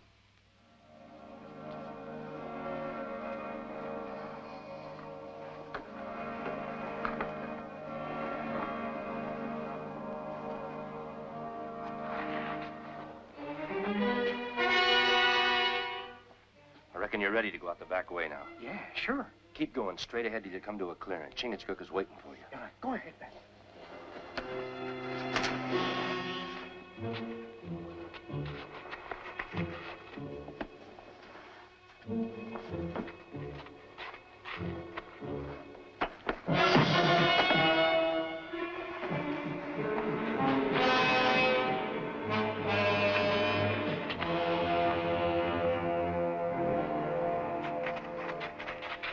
Get the gunsmith and the girl. You're too late. gone. We've still got you, and enough guns to make you our first target. Take them away.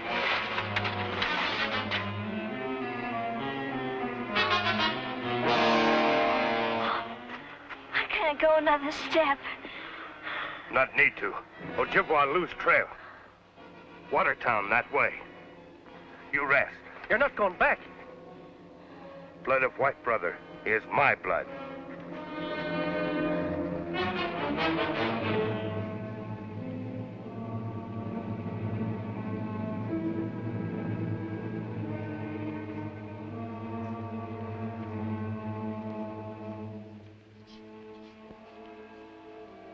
This is a game you should appreciate, Hawkeye. Being a good shot yourself. Each of my braves is going to try a shot to see who can hit closest to your eyes. Well, that sounds real interesting. If I were going to go on the warpath, I'd use military discipline. The Army always uses a firing squad to get rid of its spies. Oh, not a bad idea at all. Just like a regular general. I'll get a blindfold. Never mind. This is one side I don't want to miss. All right, put him up against the tree.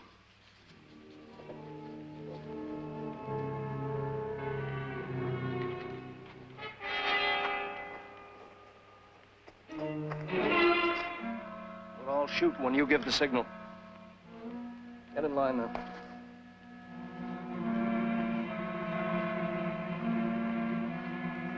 Any last words, Hawkeye? No, but I got a notion this is the last time I'll see you Ojibwas shooting rifles.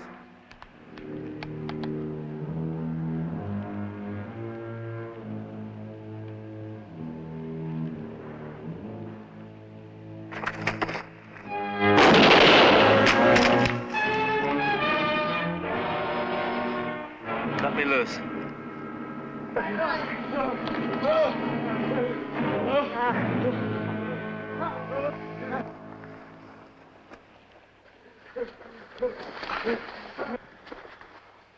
Your prophet of victory is a prophet of doom. He brought bad medicine with those guns. He traitor to both Indian and white man. He die by slow death. I reckon he should be punished by white man's law. If you don't mind, we'll take him in. You take.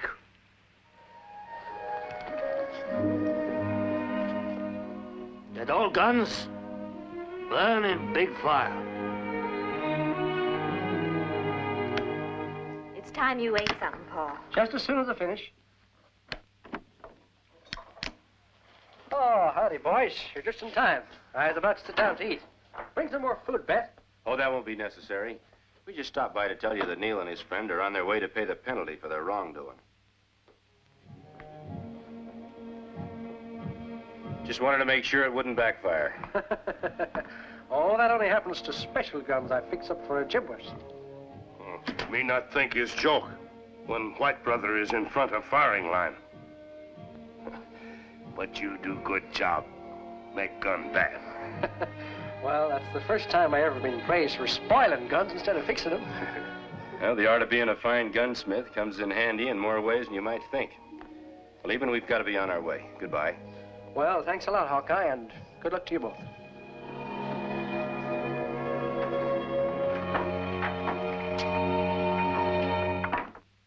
Join us again at this same time next week for another of James Fenimore Cooper's gripping tales of the early American frontier. Another exciting adventure of Hawkeye and his blood brother, Chingachgook, last of the Mohicans.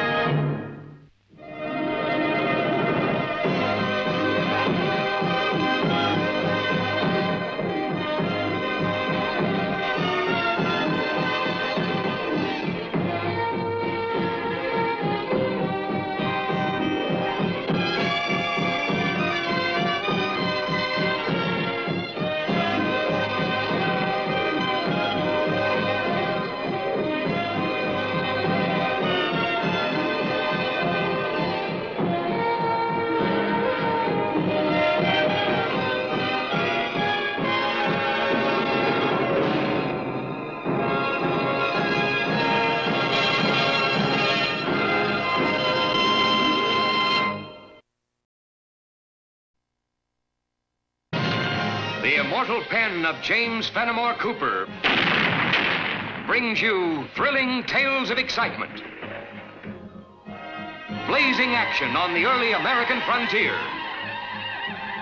stirring adventures filled with the daring and courage of Hawkeye, first of the Long Rifles, and his blood brother, Chingachgook, last of the Mohicans. Our fathers and their fathers before them hunted the deer and fought the enemy in our land. They were warriors, not scratchers of the earth. Are we squaws who plant seed and watch corn grow? Our young braves grow restless, holding plows in their hand instead of weapons as befits them. There has been enough of war and bloodshed, Redwing. Our people are happy and prosperous with the fruits of their toil. A serpent has been placed in your heart by the white man, Kilbuck. I will ask Manitou to remove it. Oh, spirit of our fathers, heed me. It is written, evil will fall upon Kilbuck unless he listens to counsel of medicine man. What else is written in powder smoke, Ancient One? Redwing see future of broken promises. The white general spoke of payment for our land. The time has come, but no payment. We have word that it is on its way. Hawkeye is bringing it. No white man more trustworthy than Hawkeye. It will not arrive. This Redwing can foresee. You try my patience, medicine man. Your desire to hold to ancient ways can be fulfilled only by ignorance. But we have abandoned ignorance. My people shall move forward and shed the fears of our ancestors. We shall learn new ways from our white brothers. New ways of evil, my eager young chief. Snowbird. Snowbird, she is gone. Gone? Does my daughter's nurse sleep when it is her duty to guard? She's so quick she must have darted into the forest while I was cooking. Have every brave search the woods. She must be found before the sun sleeps.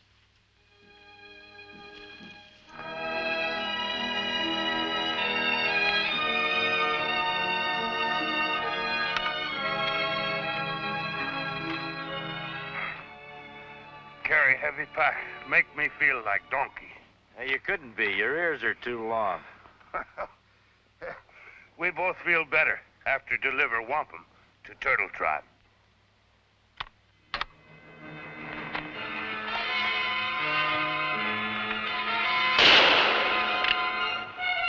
And those bushwhackers are running like a couple of scared rabbits.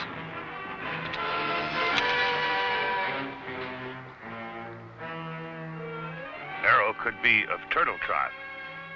Hurons and turtles feather their arrows the same way. If they're after this wampum, it belongs to Chief Kilbuck and the Turtle Tribe anyway. We'd better keep our eyes open. And me keep big ears open.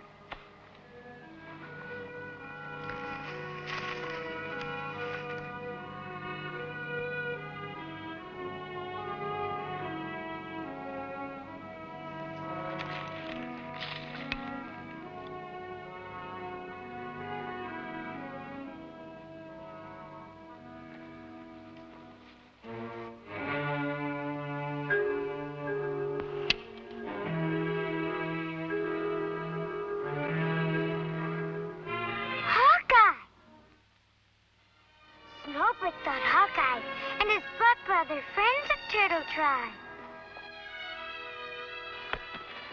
Well, so we are, Snowbird. But you kind of spooked us, sneaking up on us so quiet like. You ought to know better than to be walking around these woods all by yourself. I want to surprise you. You sure did. We got a surprise for you.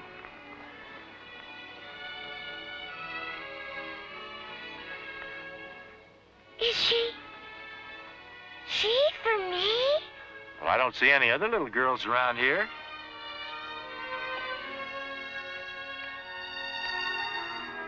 Hey, I thought you were complaining about being a pack horse. Light heart of papoose make everything seem light to me. My braves search forest for Snowbird, but it is good omen that my friends Hawkeye and Chingachgook found her and brought her home. She is smart papoose. She find us. We not find her. Couldn't ask for a better welcoming committee. See what Hawkeye gave me? A wonderful gift, little one. See to my daughter, and do not be careless again. I want Hawkeye to tell me stories of the White Village. Well, maybe you'd better give your dolly a little rest first. She's had a long journey. Oh, I will. We will eat and sleep together. Well, Kilbuck, there's the wampum that General Brooks sent you for your people. Kilbuck knew you. Keep word. Though some had vision, you not come back. Might have been more than just a vision if this had found its mark. Medicine man, can your magic reveal owner of this arrow? Many warriors lose arrows when forget ways of father. My teepee is yours.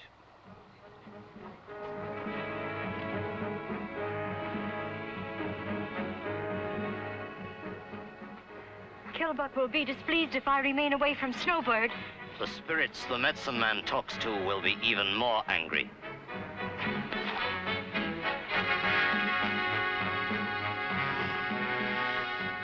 Come closer to the flame.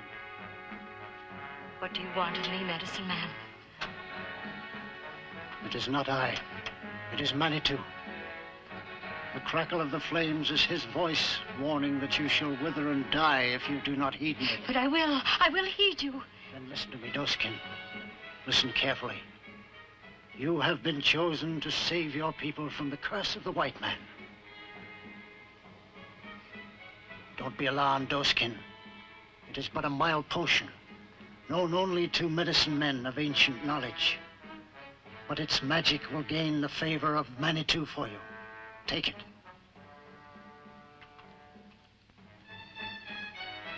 How does this magic work, wise one? Snowbird is much smitten with Doll of Hawkeye, but it is Doll of evil. This potion will protect her from it. Blood of Hawkeye flow in my veins. What Hawkeye promised, I promise.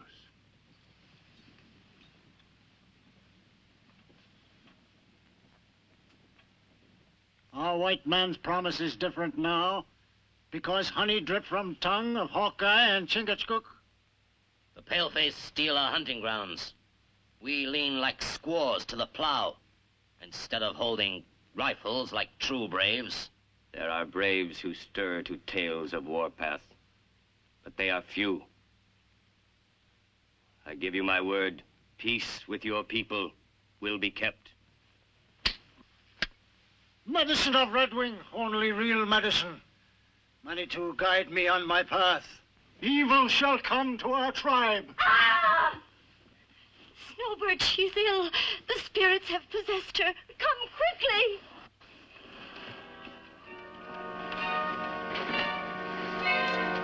Snowbird. Snowbird, speak. It is your father. Speak. What is wrong with her? What white man touches evil? Evil has gone from Doll to Snowbird. Well, that's the first time I ever saw a little girl get sick from holding a doll in her arms. The white man must be driven from hunting ground, or Snowbird will surely die. So will whole tribe. Hawkeye must leave. Then Redwing can use great medicine given him by Manitou. All right, Redwing, I'm leaving. So go ahead with your mumbo-jumbo. But just in case your Manitou doesn't have the right medicine, I'm coming back with a white doctor. War paleface in village mean only death to Snowbird. Get Dr. Hawkeye. His right way. White man has big medicine. Go quickly.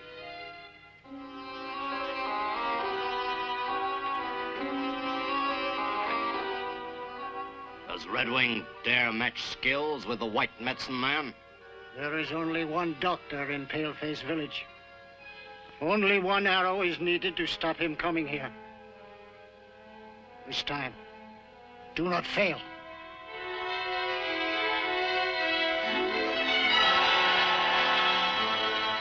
Remember, squaw, do not speak, or Manitou will put curse on you forever.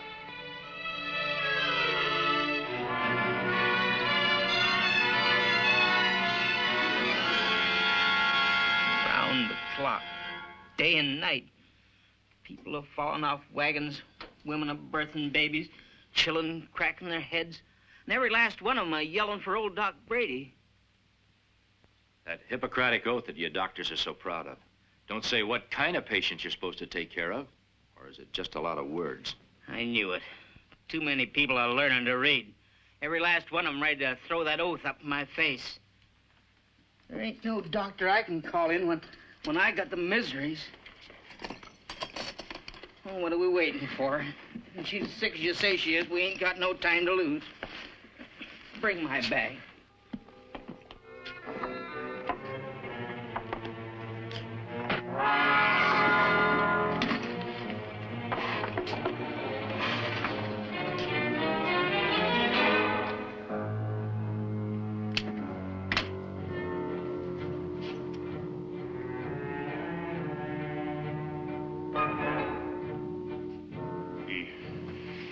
He is dead. Someone sure didn't want the doc to get to the village. What we do now, with no doctor to take care of little Indian princess. Come on, Chingachgook. Chief say we must bring doctor, not medicine bag.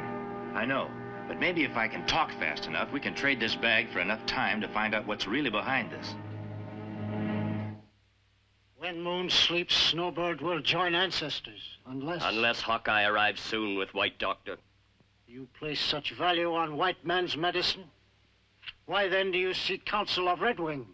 Because my daughter lies near death. My heart is heavy, and you oppose me. Why can you not advise me now, as you did when I was a boy, as you advised my father before me? I have advised you, Killbuck. Your path is clear.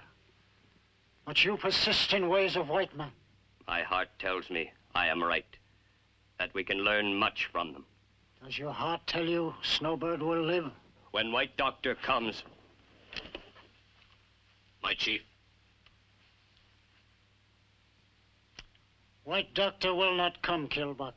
Promises of Paleface are but feathers in the wind. Hawkeye will not disappoint me. Hawkeye just like others. Let us exchange plows for rifles. Let us follow vision of Manitou. Let us do this, and Snowbird will live. We will wait until moon rises. If Hawkeye has not returned with Doctor, we shall then consider your vision, Redwing.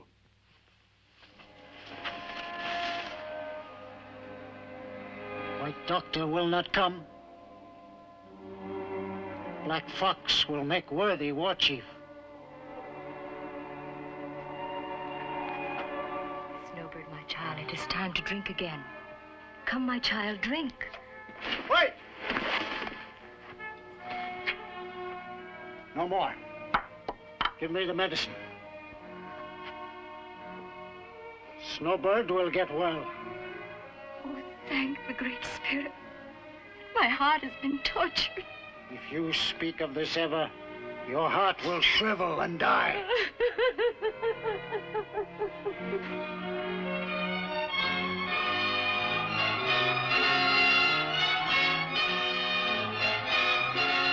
Hawkeye has courage to return without the White Doctor. Fools sometimes appear brave. I'll see him burn at the stake before another son.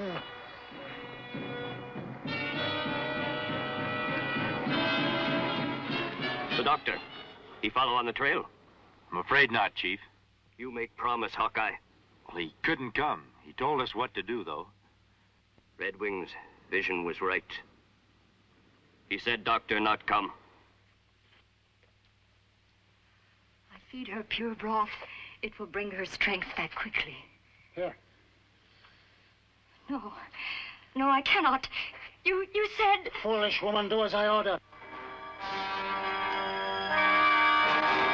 Feed her. White Doctor send medicine bag with Hawkeye to cure little Indian princess. Never again will Killbuck turn his back on the ancient wisdom of his own people. You can't mean that, Killbuck. You and your people have prospered plenty since you've overcome the ancient superstitions and lived in peace with the white man. If Snowbird die, Hawkeye, there'll be no peace for me again.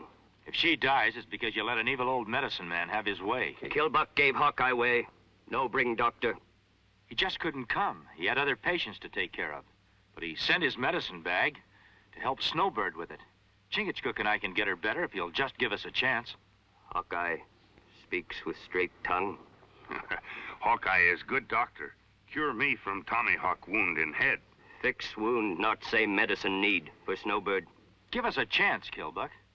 I'll stake my life on being able to help her. Come. Snowbird grows worse. White men return, have brought evil again. Hawkeye bring white doctors medicine. Hawkeye speak with serpent's tongue. White doctor dead. Medicine die with him. You're just full of visions, aren't you, Red Wing? Red Wing see what Manitou reveal. Maybe Red Wing see arrow pierce heart of White Doctor. Maybe a Red Wing helped get it there. Snowbird dies, you listen to fork tongue of Hawkeye.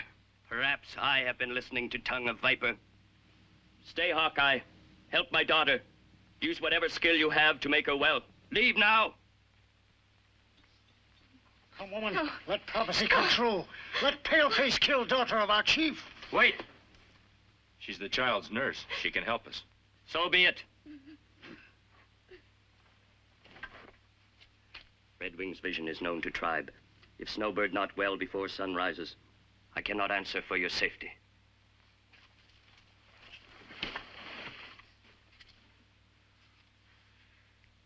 How can Squaw help if we know not what to do to help little princess? What are you called, woman? Doeskin. Does Doeskin love the chief's daughter? Like own papoose. Then it couldn't be your love and care that's making her sick. Or could it? The doll. It cast a spell. Red Wing's a mighty powerful talker. If I hadn't seen that doll made, he might have convinced me. What evil was in this bowl? Has anyone else been feeding her side you? No one. I not tell. I will wither and die. Who say you wither and die? She talked like under spell. Red Wing's the only one around here who's casting spells. Is that right, Doeskin?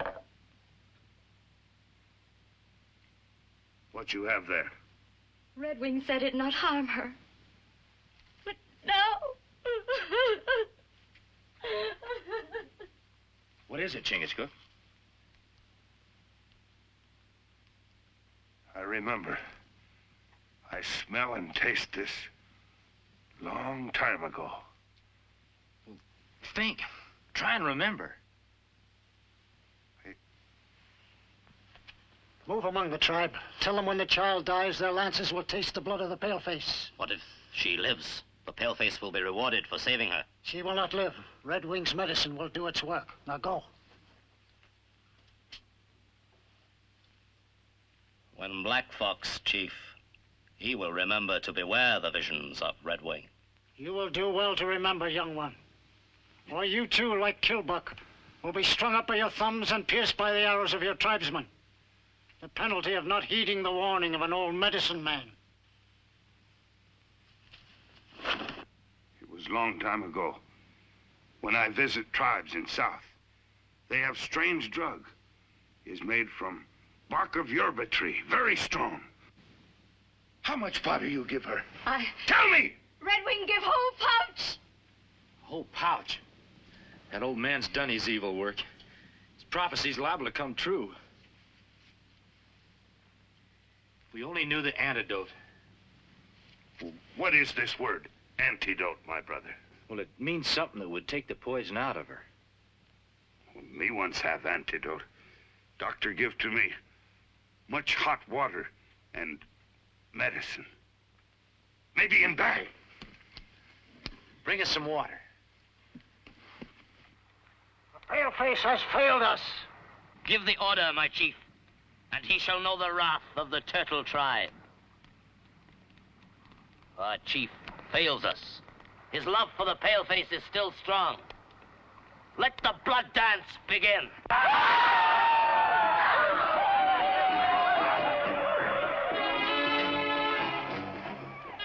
She will drink no more. The evil spirit still possesses her. Turtle tribe start blood dance. Soon come for scalp.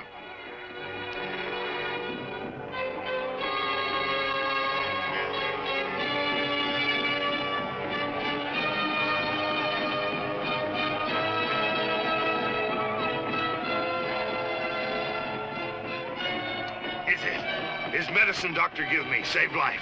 Ipecac, you've got to play for time. Give her some of it in the hot water. Can't hurt her, and it's worth trying. And you, my brother? I'm going out there and try to calm down that storm that's brewing. Sort of a delay in action.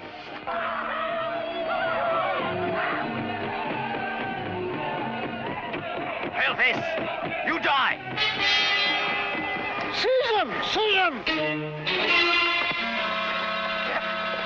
Tie him to the stake. Your evil doll will burn with you, Hawkeye.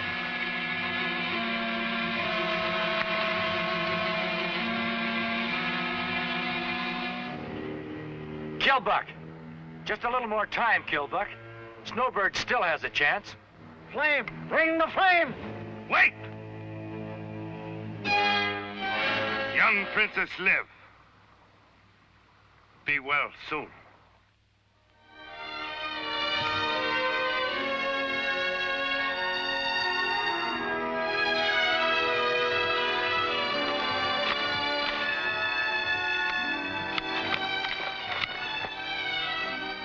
It was my medicine makes Snowbird well.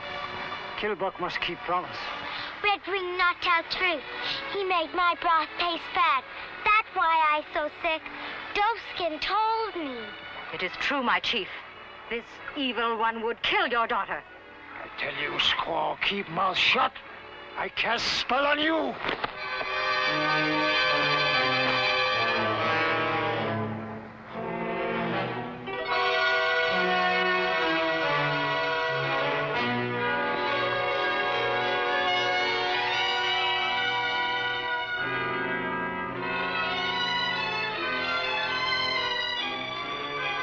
Redwing's hate's turned a little girl's doll into an instrument of justice.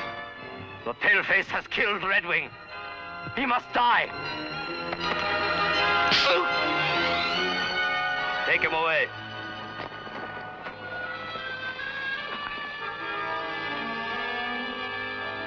Council will decide fate.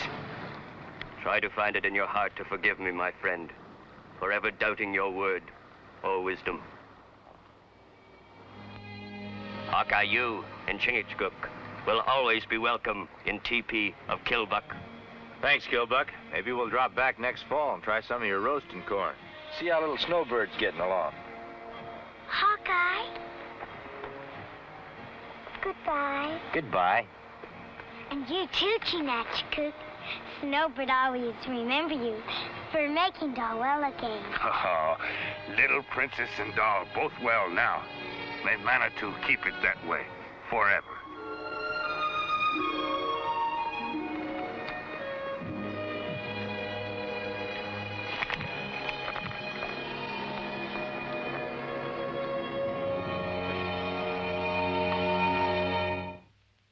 Join us again at this same time next week for another of James Fenimore Cooper's gripping tales of the early American frontier. Another exciting adventure of Hawkeye and his blood brother, Chingachgook, last of the Mohicans.